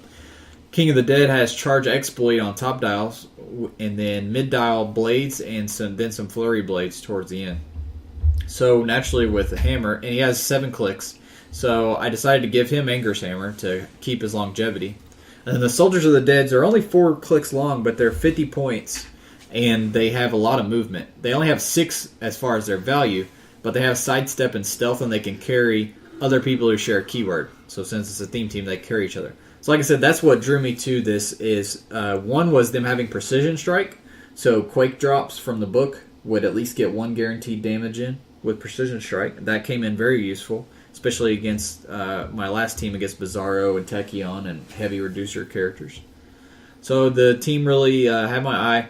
The team's very fragile. Like I said, some teams, like Drew's team, that hits only 1 attack at a time but really hard, was just easily one-shotting each of my characters. But the book helped out. King of the Dead was very good. I thought they played together really well. The soldiers work really well in pack because they sidestep carry each other. So without giving an action token, they can sidestep carry, then the other one can sidestep carry the other one, and then they can just keep doing that every turn, moving up without having to really take action tokens. They can also carry the king, who's 150. They can carry bigger point pieces. Did really well, went 2-1. Lost to Drew. Or no, wait. No, I beat Drew. That's right. I was losing to Drew. Should have lost to Drew. And we'll get into that when Drew talks about his team. But God damn it. I should have lost to Drew because that team was very well constructed as well. And then last round, I took the team that ended up winning the tournament. I took it down to the last characters and could not finish off a Bizarro that was on a fully buffed up Phoenix Force, but got closer than I should have. So this team actually did really, really well. Austin played Captain Clark's team. I let him down. I think this is a reoccurring theme with best build. Did you then? I pick teams that I think will be fun, and then I end up getting wrecked with them. So I've been really wanting to play the Black Lantern Firestorm, and so as soon as a team popped up, the hunter's like, here you go. It was Black Lantern Firestorm, Gallia Zed, or Gallia Zox, or whatever the hell. It was the ball guy that was black. Gallius socks. Yeah, Gallius Zox, I don't know, whatever. Gallius. Because there's not very many bald black guys. Whatever. Anyway. Michael Clark Duncan. Oh, now I'm sad. The anniversary of his death was 2 days ago. He's so spot on with it. I don't even want to talk anymore. I'm just too sad now. Drew had to bring this up. Anyway. To help with your crushing defeats, sir. And then two of the Black Lantern minions. The team itself wasn't bad. For this event, the power battery with some other stuff on it. However, for this event, it was not a good team. Did you at least remember that you had the whole free action shutdown? Yes. Okay. However, my opponents played around it each time. Okay. Or they had figures that didn't even care. So, first game, I was against a Nightcrawler, the old Nightcrawler from Web of Spider-Man with Gauntlet. The only one that matters. With Gauntlet, Impossible Man, who is impossible to deal with. Doho, I see what he did. I see what this he did. guy. Madam Web. Who else was on that team? Chase Rocket Raccoon. So, for starters, I was not going to be able to handle this team anyway. However, when the terrain started moving and making hindering on the outside of the map, he was pretty much always hidden. So I couldn't shoot with Firestorm at Nightcrawler because he has stealth and hypersonic. It was just a mess. Like, that was a pain in the ass team to fight. Didn't kill anything on it. Impossible, you can't hit Impossible Man. He's like, shape change, super senses. If I roll your color, I'm going to outwit everything you have. Yeah, I can't wait to play him. I love him in comics. Then I got a bye. My third round I went against a Red Lantern team, which Red Lanterns really screw over Black Lanterns. Because basically the penetrating poison would hit me. I would steal energy on my turn and heal back up, which seems okay because it's not a net loss or anything. But the problem becomes Gallius gets really good if he starts healing up. Like, he has, like, vampire clicks. Yep. So I would get him on that click up 1, and then he just lose it on the next turn to poison. Or if I had Outwit or Perplex or anything like that going on, then as soon as they would take damage, then it would negate those. And it was just a pain to deal with. I did manage to knock out some figures that last game, but not enough to really take the game. Actually, no, you didn't. Yeah, I killed a I do love his trait, though. Oh, okay. When an opposing character rolls for leadership, shape change, or super senses, and rolls 1 to 4, Zalius gets +1 combat values until your next turn. If they have Green Lantern core keyword, then modify their combat values -1. Sad part was the Red Lantern guy was playing the Red Lantern ring instead of the Green Lantern one, where that would have worked. Yeah. So what you ended up going 1 and 2? 1 and 2, and only because I got the bye. Drewster played Ashley C's team, also from Gmail, and your team was Sphinx, Yep. Spiral. Yep. Who was it? It was a mystical team, right? Black Talon. Black Tunnel, that's right. The Chicken Man. It's the Chicken Man. And then you had 2 Pogs, 2 bucks. Worker Spider and Worker a 3 Spider point. and forgot to mention Lawyer and Trucker, by the way. No, he did. I did. Well, I think. I don't know. Who was your 3-point Pog today? the You don't chick, even the The TK ring. it was basically the TK ring, but it was the chick. So what do you do with this team? Because this team, at first I was like, what the hell? And then I kind of looked at it and I was like, oh, that's nasty. Yeah, I got the idea as soon as I started thinking about it, and it's like, oh, aren't you just clever? Was it Jogger? No, it wasn't Jogger. No, it was Store Clerk? No, I think it was Store Clerk. Oh, it was Store Clerk. Got really excited because it was Store Clerk. Jesus Christ. And then a full power plant, right? And then a full power plant. All right. So what do you do with this team? Okay, so Sphinx is the entire key to this team. When I saw Sphinx, I knew he was just a total dickhead. So let's read Sphinx's trait on it. All right. Time loop trait? Time loop. Sphinx has a special trait. It's called Caught in a Time Loop. You give him a free action and place a time loop special marker in his square if none placed by him are on the map. At the beginning of your turn, you may place him in the square with his time loop special marker, then remove it. So, basically, you can running shot, then go back to where you were, or hypersonic and go back to where you were. This guy's dial is also pretty nuts. You start off top dial with running shot and pulse wave with 4 damage, which I guess is, okay. And prob control, by Prob the way. and shape change.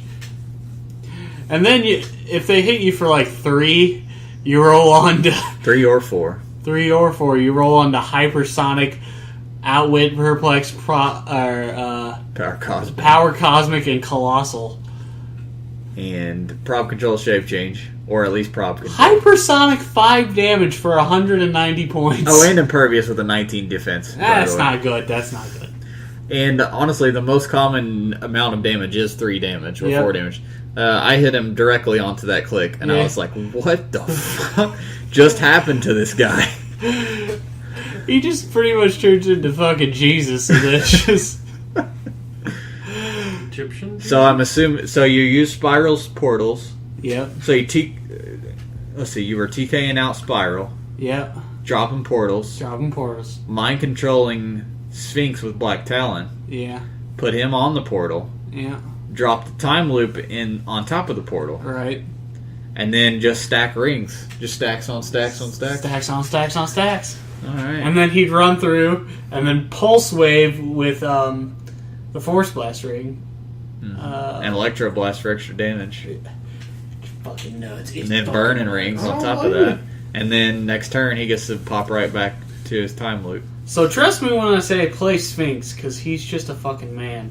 Except if you're playing against a fucking stupid ghost from Lord of the Rings. So me and Drew's team, I'm trying to drop hammers. He's doing his little tricks.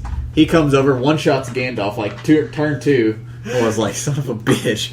So I'm like, okay, that's fine. I'll get all my hammers out, and then I'll go up there and fight him. Still trying to finish getting my hammers out. Comes over, one-shots one of my soldiers. Or no, he flame blasted and would have basically killed my entire team in one hit because of the flame blast energy explosion. I used all my theme props except one, and he finally missed. Yeah. So I was like, whew, dodged that bullet. He has So I finished doing my hammers. Drew comes over, one-shots another soldier. So at the start of the game, basically, I now have 2 soldiers and the king, and against his entire team. It's just funny because in my head I picture Sphinx with his funny hat and everything, peeking a head out of a portal and just blasting someone and disappearing, and Drew's just cackling maniacally the whole time. So I got a fully hammered up king, a lawyer and a reporter in the back getting it on, and they're both guys. And then I have king and the 2 soldiers all double hammered up. Represented in this show by Austin, his boyfriend. Ready to go to work. Rainbow was in there. Rainbow. So I go in. He's setting the mood. I go in, switch hammers to give King the giant size hammer so that he can go straight up and hit Spiral, finish off Spiral, sit on the portal with my other little dude so that he can't get through the portal anymore. Then I kill Black Talon and tie up Sphinx and outwit his pulse wave so I can at least live through one shot. Yeah. Drew succeeds in killing one of the soldiers. Then I hit him onto his Heroclix because I can't hit a freaking 5 to finish him off, and hit him onto his Heroclix. All of a sudden, he has a hypersonic, 12 attack, 19 impervious, 5 damage, prob control, shape change, fucking anything you could want in the game of Heroclix. How did you lose this match? I got pin blasted. So, luckily,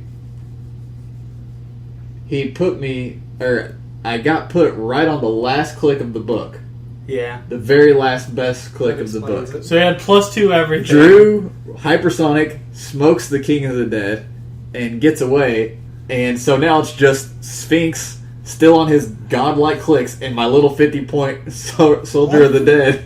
I running shot, psychic blast with +3 to all values and kill Sphinx, and then Drew scoops. So I don't know. Hold on, Drew. Spiral puts down the portal. You hypersonic through and kill something. Hypersonic back. How did he get over to you? I don't even hypersonic back. You can't, anyways. You can only go through the. Oh, you can only go through. That's right. It's a free action. Once per turn. Yeah. Basically, what I did never mind. was you got to understand something. You put down the portal. You time loop. You mind control him over to the portal. He stands on the portal. Free actions. And then when he's ready, he free actions through the portal, running shot, pulse waves, kill somebody, and then start of the turn, he goes back to his time loop, which is on the portal, the initial portal. Yeah, I see how it works now. Yeah, it's freaking broken. And then you place Black Talon, like, strategically within the portal, because he has mind control with 8 range, and then you bam, bam, smash. Does he have 8 range? Bam, thank you, man. Yes. I haven't played Black Talon yet. Yeah, Black Talon's amazing, dude. That's why... I forgot he got bonus range. God bless, he's freaking ridiculous. I know. Chicken Man. I was so shocked they didn't. Luckily, he dies fast. I was so shocked he didn't get played at freaking... He does, but he can also deal damage, which is scary. He got played a tiny bit. Alright, so good teams all around. Honestly, I liked my team. I enjoyed it. I always enjoy playing Lord of the Rings. I would have liked mine in a different event. I think yours would have been a lot better in a no resource event. Like, I agree. But you know what I mean? Or with a different battery besides green, I think. So Ashley C from Gmail is actually our winner, so I'll contact you. And I didn't even know we had any female listeners, so that's good to find out. Or you're British. But I hope not, because it's going to cost me a fortune to send the poker chips over there. 25. But congrats 25 pounds to her. Well, let's go to mailbag. The best Here's section. The mail, it never... Thanks, Austin. It makes Was Michael Clark Duncan on Blue's Clues?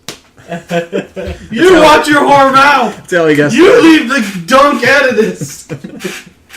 You leave the Duke of Dunk out of this. No, that's shit.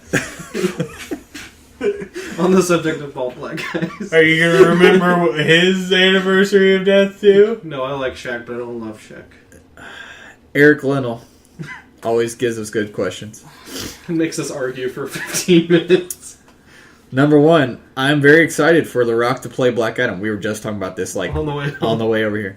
How do you guys feel about it? It's amazing. Of course, all like it. There is not a single better person to play Black Adam in my book. He looks identical to him.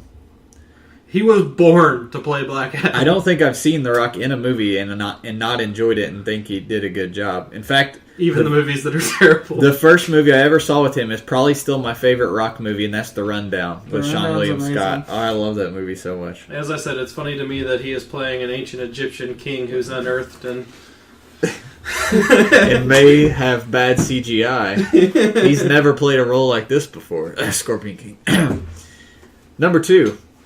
How well do you think a set of all generics would sell? I don't think it would, honestly. I don't think it would either. I mean, as much as I love generics, like, I would buy bricks of it. Look at Mage Knight. Yeah, exactly. That's a good point. Look at Mage Knight. I mean, it wasn't all, but it was pretty much all generics. God, that's And there's some good ones in there, too. I honestly think had Mage Knight dropped the old Mage Knight rules and just gone with normal cheap gravity feeds, it would have sold better. I think the cost, on top of it being a risky universe and everything, was what killed it. Number 3. I've been shot at from some funky angles recently. Where this guy must live in Gary, Indiana. I know. Do you have any... That's a throwback to a different question. Is Gary, Indiana on fire? Answer, yes. I'm just going to say that my last 3 Google searches were murder rate in Gary, Indiana, murder rate in Flint, Michigan, and murder rate in Detroit. Do you have any general tips for determining line of fire? Yeah, buy a line of fire tool and use it. Or use your name Or- tag clip. Or just use a piece of string. Just get any piece of string. Remove your figure that's firing. And then remove your figure that's being fired at. Put the string, one side of the string, perfectly in the middle of one of the squares. And then the other side of the string perfectly in the middle of the other square. Hold it down with your thumbs. Make it tight. Make sure it's right in the middle on each of them. And see if anything is between them. As simple as that. And then, Or- when you've done it enough, it's also really easy to pick up, like, how certain line of fire is. Yeah. Yeah, once you get used to counting squares and Yeah. all that, it's faster. Or if you really feel frisky, you can download the app on. I don't Yeah, like the app. I feel like the app's too slow. I like it. It's only on Droid though. I can't find it on iPhone. It's- But is it iFire or something? no, it's it's LOF. LOF. There's a good app on Android for it as well. Number 4. So Hunter, now that you have been married for a bit, is there any habit of yours that annoys your wife? I sometimes spontaneously burst into dance and my wife is never amused. I don't know about habits that annoy her. I think more that I mean, the wild hot oil party is probably... That's true. When Rainbow Raider comes over on the weekends, God, we have some good times. we have. Rainbow Raider's going to be our new mascot, isn't he? I would say I hope he has the coolest sculpt that I've ever seen. I saw. Now You better be on a fucking unicorn, like. dude, No. I'm they've going to pull the sculpt off and have him sitting on Unicorn's shoulders from Iron Man. I'm gonna pull him up because I know they've shown his sculpt because I saw it was at Origins or something. That's right. We talked about it. We're like, it was who's all that rainbows. fancy looking Yeah, we bastard? were like, who's this guy with all the rainbows? It'd be the San Diego Comic-Con ones. Yeah, I know they showed him. There There he he is is. right there. Oh, he's fancy. That is fantastic. Oh, he's That's fancy. the best piece ever. Anyway, habits that annoy your wife. The only thing she complains about is that I take the laptop with me everywhere. So if I'm using the bathroom, I take the laptop in there, set it up on the hamper while I'm taking a shit. If I'm taking a shower, the laptop's in there playing something while I'm taking a shower. If I'm doing dishes or cooking or whatever, the laptop's always with me. There is no disconnect from the world. That's We're just- now part of the internet. That's because I have a long list of TV shows I want to watch, and I download them all, and then I have to watch them while I'm doing things. I don't have a free time, so I have to get my TV show time in while I'm doing other stuff. So lately I've been going through Sopranos and enjoying that so far, and Trailer Park Boys as well. That's about it. And that's only probably annoying to her because it's her laptop. But Number 5. Although now I think about it, I paid for it, so, you know. Number 5. Are there any War of Light Wave 2 pieces that have surprised you in sealed. Not really. I still... Like, when we looked at the list and everything... I think we were pretty spot on. Yeah, a lot of them that we thought were going to be good ended up being good. Sodom Yacht's super strong. Red Lanterns overall are really good. It's still relatively balanced, or at least a little more balanced than Wave 1. It's way more. I said from this gate that I thought people were overestimating how good the Spectres are, and I stand by that now. Having played Red Spectre this week, I can definitely I see think that. the Spectres are okay, but I think a lot of people are overrating them. I don't think they're really all that strong. They're a little better in sealed than constructed, but not really. I wouldn't say there's any that have quote unquote surprised me. Maybe Lyra. Lyra's a little. Yeah, I agree. I think she's Lyra, a little better than what I had thought, but that's if we're about it. talking constructed and outside of sealed, I think Green Lantern Lyra kind of surprised me. Yeah. So Magneto with the opening track. Paul Barney has a rules question. Say I have 125-point Thor from Dark World. He battle promotes to the 001 Thor. Here's my question. If he has any relics, do they go on him when he promotes? Yes. Yep. Say Hammer from the Book of the Skull. Yes. When you replace a character, all game effects attached to them basically go to the new character. Yep. As long as they're legal. The only difference really being like, if you think about like theme teams, if you're playing a Avengers theme team and the first Thor had the Avengers keyword and then you promoted into one that only had Asgardian, that character could no longer use theme team props. So you have to pay attention to little stuff like that. But for the most part, it'll all transfer over. Yeah, they rewrote those rules last year, I think, to make it more clear and everything with duos and splitting and all that crap too. TJ Hamilton, I'm thinking about playing the Majestics Con in Your Store event. Which of the sets would you choose? I'm leaning towards Batman 66 because I don't have any and it looks like a fun set. But I feel like some of the other sets are probably better suited to win. All right, let's pull up the format. Sealed event. Majestics, if you guys are not familiar, is a big venue on the West Coast that has a lot of competitive players, including Patrick Spontin. And they are also the squad that won the Team Worlds at Gen Con this year. Build a 300-point team using only pieces/elements you pull from 10 boosters. 10 boosters? I'm wondering if that has to be... Are they gravity feeds or are they... That's what I was going to say. Okay, pick any 10 single-figure boosters from various sets. See below. So let's see what the legal sets are. All Lord of the Rings Hobbit sets. Kick-Ass 2, Iron Maiden, Bioshock, Yu-Gi-Oh!, Assassin's Creed. Iron Man 3, Man of Steel, Dark Knight Rises, Avengers Movie, Thor Dark World, Winter Soldier, Guardians of the Galaxy. I'm assuming that means movie set. And then gravity feeds of Wolverine, Iron Man, Slosh, Teen Titans, ASM, Deadpool, etc. Streets of Gotham, Batman 66, Days of Future Past. To be blunt, I would say any of the movie sets instantly are so much better than the rest. I'm going to go Thor Dark World Thor Dark World would be my pick, and Winter Soldier Yeah. and Guardians of the Galaxy. I like some of the Iron Man 3 stuff, but there's not enough in it to support a full team. Yeah, and honestly, a lot of it, if you look back through it, are high point, overcosted Iron Man. How many Especially the points is it? hobby set. 300. Oof. I think you go Thor Dark World or Winter Soldier or Guardians of the Galaxy. Honestly, Winter Soldier's Yeah, I probably put Winter Soldier. because the commons are really strong. Yeah. Let's real quick. Is Maria Hill a mass market or hobby? I couldn't remember. Well, we will find out because I don't remember off the top of my head either. So, Winter Soldier, you've got the Black Widow 003, who's She's nuts. She needs to hit Theme Team to get her special stuff. She has Shield and Avenger, Spy, and Soldier, which is pretty much every keyword in this entire thing. You also have Sniper Nest Winter Soldier, Yep. who's also a common. You have the Shield Commander, Agent, and Soldiers, who are all really good. The Batrock's not bad. The Cap's not bad, although I still haven't got to play him yet. Maria Hill's good. Maria is a rare. She is not a mass market, so there's a decent chance you would pull at least one. The Cap is not bad at all. I have played him. They're rare. If you get lucky enough to pull the Chase, it's incredibly good. Oh, It is. Probably one of the best chases they've made in recent memory. Brock Rumlow's not too bad. Pinside 3 damage, stealth. You have to be a little finessey with him, but he's not too bad either. So this is a good set. Also, Thor Dark World was way better than I thought. We did one grab bag sealed when Thor Dark World was out, and some people played some really good Thor Dark World teams. And then Drew won it with a freaking Streets of Gotham. There's a lot of good generics. But to be fair, you got the team pack. Yeah. There's also the Common Malekith at 0/4 that's really good. What did I play that's it? I played Starfire. Yeah, it was Starfire with that penetrating energy explosion that kicked everybody's butt.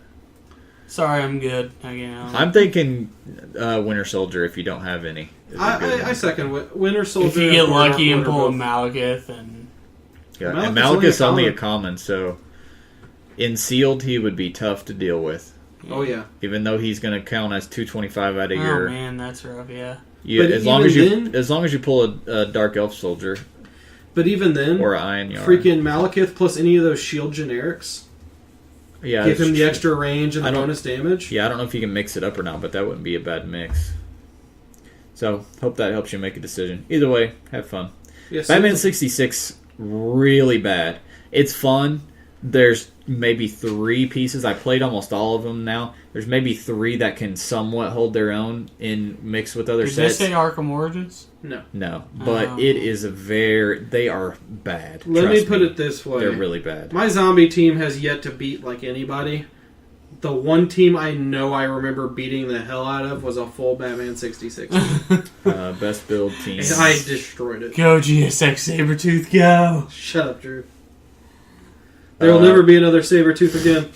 Yeah, there will. Let's see. Mark Morris has a question. Hey guys, love the show. Got a question from your discussion about the Gen Con ruling of Iron Pharaoh being able to use Ophidian's special outwit instead of its own outwit. I understand the discussion and the reasons and what happened. What's confusing for me is the part where WizKids released a ruling on the forums.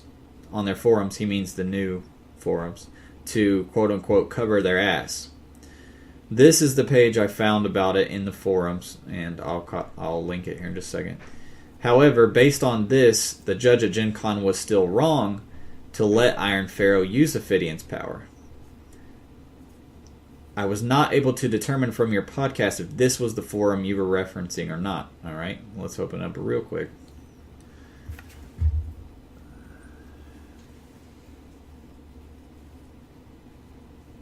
Game effects which grant the user possession question. If a game effect grants several game effects, only one of which can already be used by the recipient, is the entirety of granting game effect ignored. For example, click number 2, Myra possesses Perplex. She's possessed by Parallax. Parallax has the following power. He can use Perplex, but only to decrease values. He can use Quintessence. Would she be able to use Quintessence? Or is the entirety of the Cosmic Fear power ignored? WizKids answered, only the duplicate effect is ignored. So in this case, if the character could already use Perplex, it would not gain the Perplex from Parallax's power, but it would gain the Quintessence.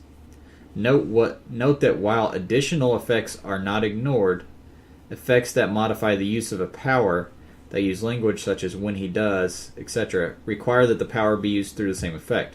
So if an effect said, character can use outwit, and when he does, can target an additional character, that would require that the outwit be used through that specific effect. That's not the post that we were talking about. No, but it's the same exact No, thing. I know, I'm just... If the character already had outwit, the additional targets would not apply. Yeah. Okay, here's the thing. I agree with the guy who's emailing us this, which is Mark, because the thing is, this is not how they've been ruling it for the last, 3 or 4, however long I've been playing. What? No. That ruling sounds like the way it's been ruled. No. In the past, at least the oranges on Realms, if a part of that power gave you a power that you could already use, you couldn't use it, period. There was no, you can use this part, but not this part. No, what he said right there was, if it says when they use outwit, you don't get that. This is the new ruling. No. Open it back up. He says if you can use outwit targeting 2 people, if you aren't using the version you get from that power, you can't do the when you outwit you get to use it on 2 people. That's the second part. But what the first part is saying, if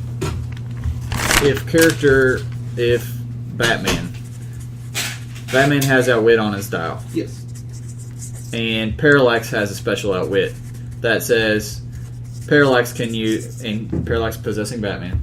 And Parallax's power says Parallax can use outwit and quintessence. Yes.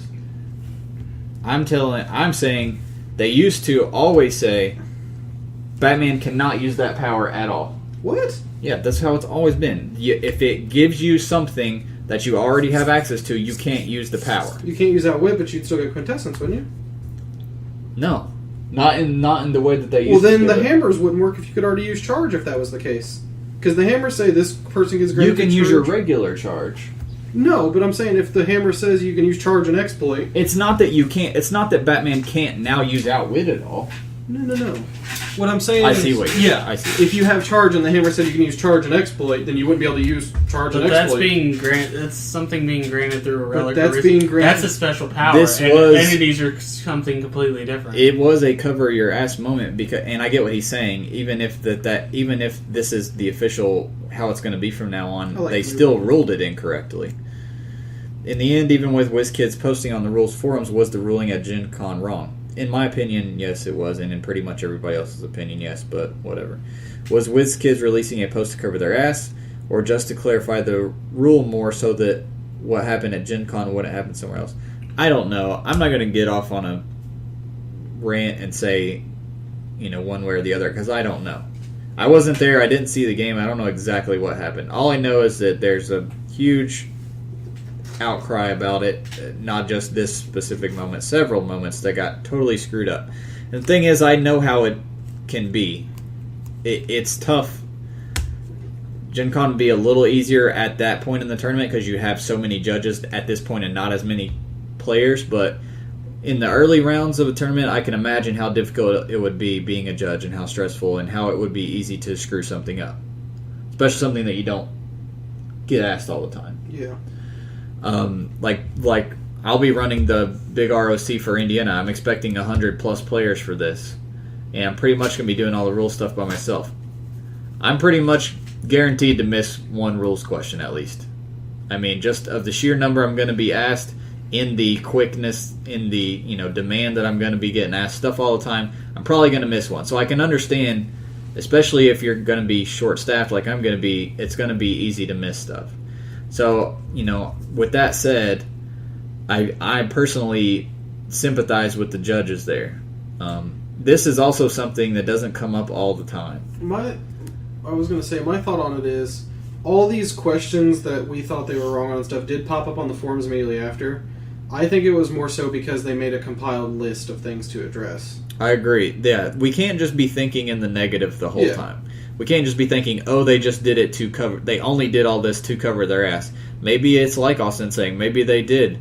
Okay, you guys, we really, we need to confirm and make sure that these are people very important rulings. Yeah, people are not sure on this subject, and that subject. We're not even sure on this subject. Let's look into this. This is something that comes up. So, we can't necessarily always be totally negative all the time. Except in regards to Sabretooth's keywords. It's true. Best build. Alright, that's it for Gmail. Let's quickly check our Facebook, because I think we did have a couple messages on there. You know what this got me thinking, Hunter? One of these weeks we need to set up like a live chat and do Dial H Live and just answer questions as people ask them right there on the stream. Awful idea. It's a great idea.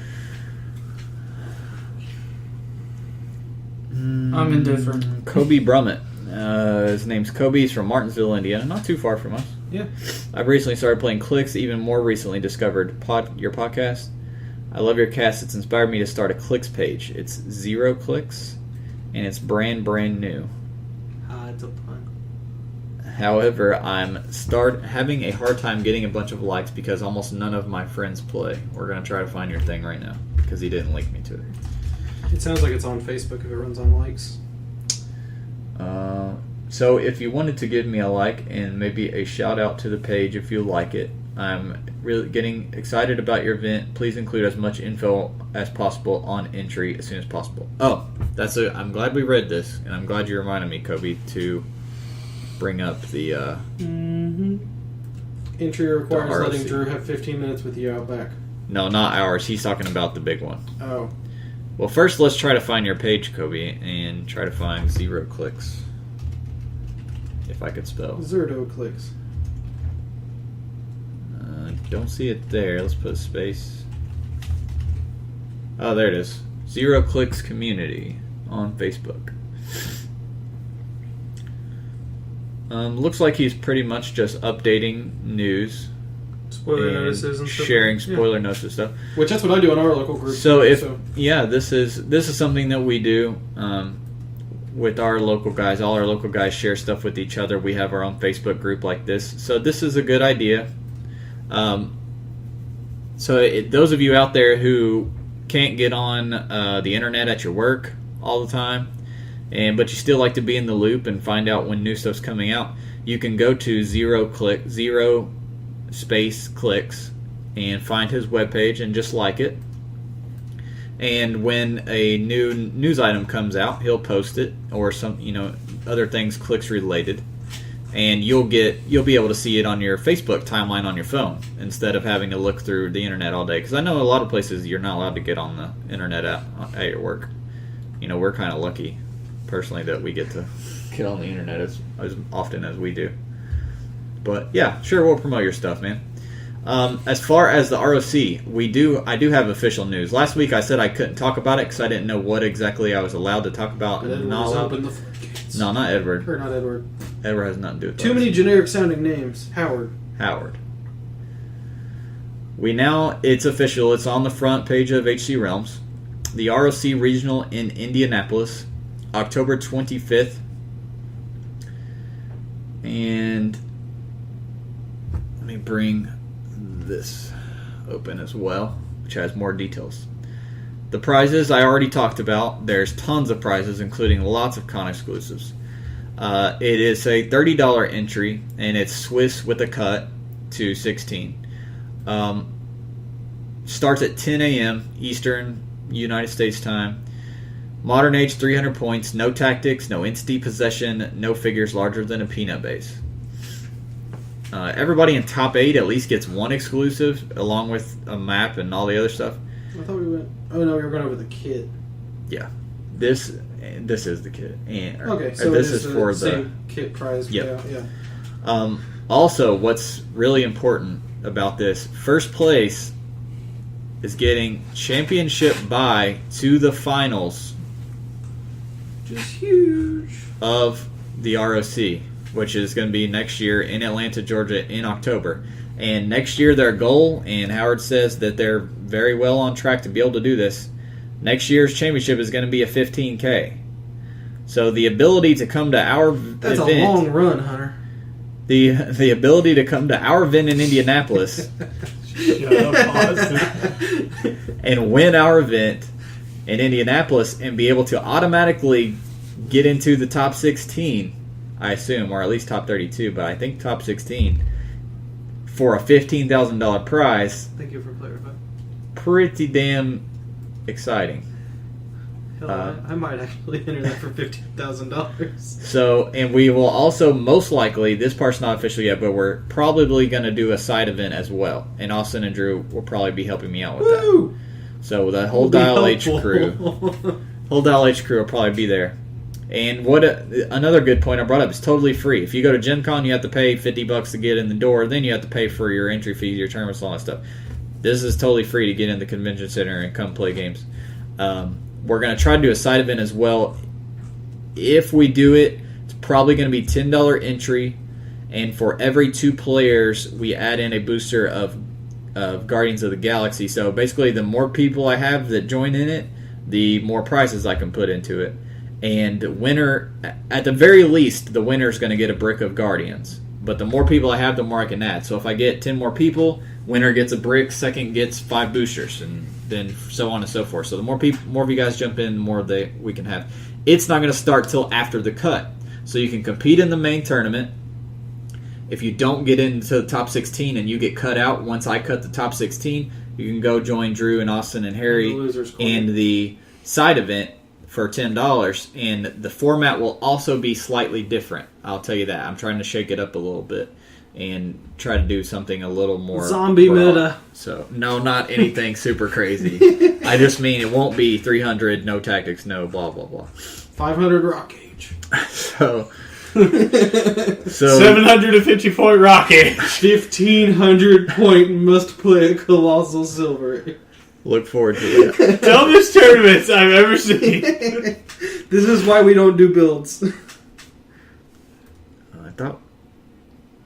Did we go over what characters our viewers want in the Flash set? No. Oh, That's next after Sorry. mailbag. I did think you miss that. that or not? I think that's the last mailbag. Okay, yeah. So that's it for mailbag. Yeah, Austin brought up a community question, which we didn't end up going with. What's his face's question? We'll do that for this week. Yeah, what's his face? We did. What character do you desperately want to be in the Flash set that actually makes sense to be in the set? I had to throw that in there because some people put fucking Aunt May or some random shit. This Austin Smith guy says Reverse Flash. Fucking Aunt May. Are you serious? Get out of here. Alter Ego Barry Allen.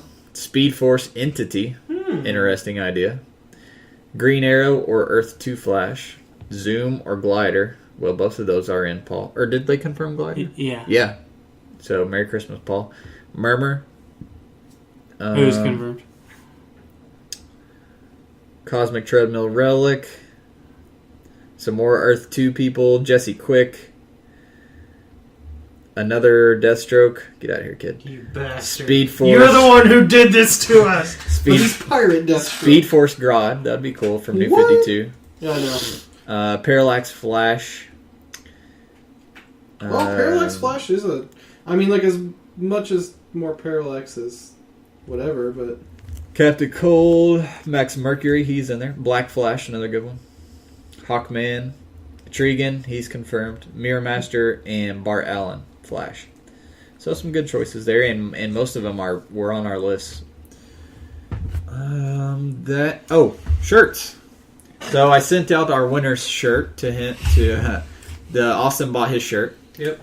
Sadly, he took the last XL I have. But I did find out how much it's going to cost me. So what I'm pretty much going to do for shirts, if you guys want them there, we're opening them to the public.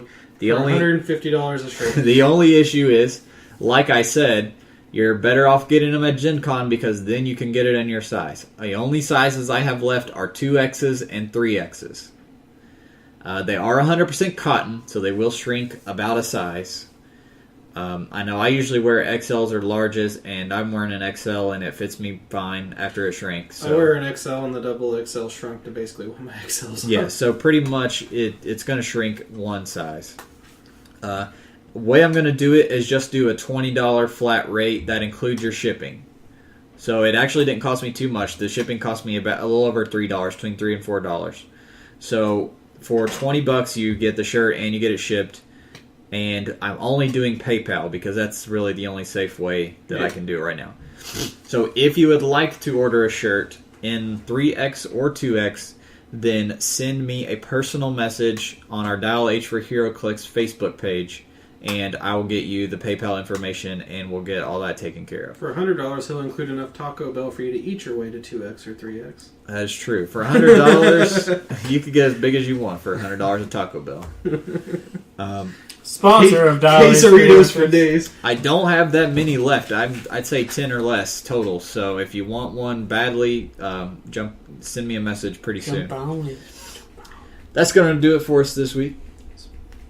Don't forget about our local Dial H for Heroclix ROC coming up. I wanted to real quick, because some people are confusing that they're getting our two ROCs mixed up.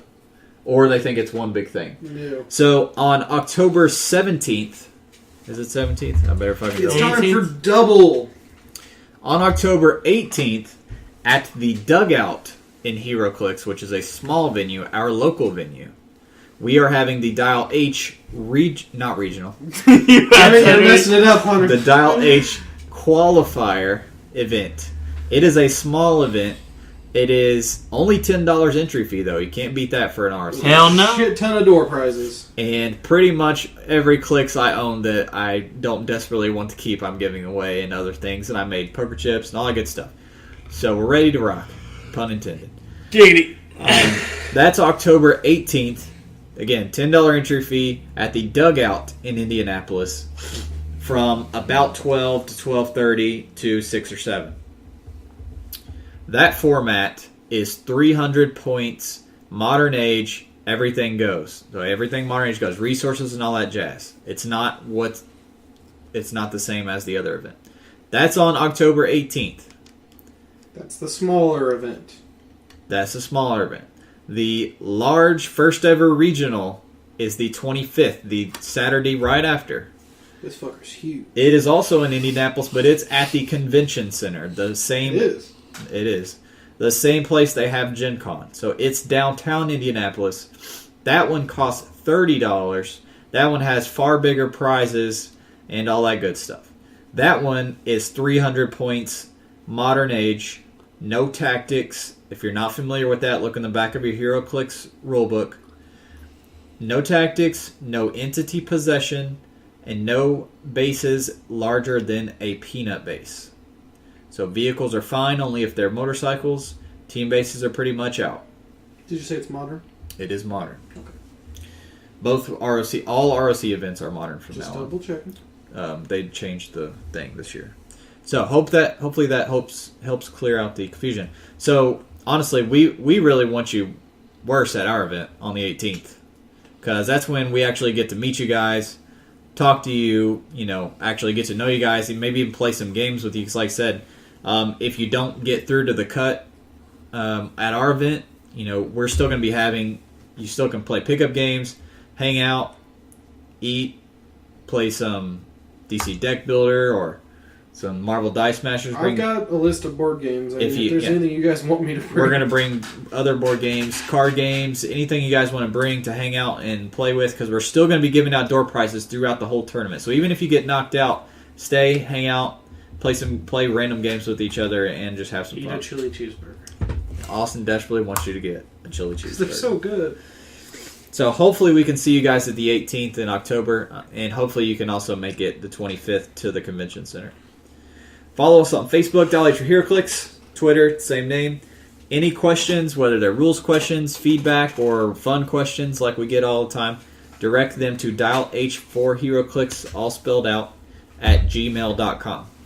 This is Hunter Smith. This is Austin Smith. This is me. Sexy Drew Alderson, also known as Rainbow. They turned my burger on me, Hey. I let it burn No. so. To get me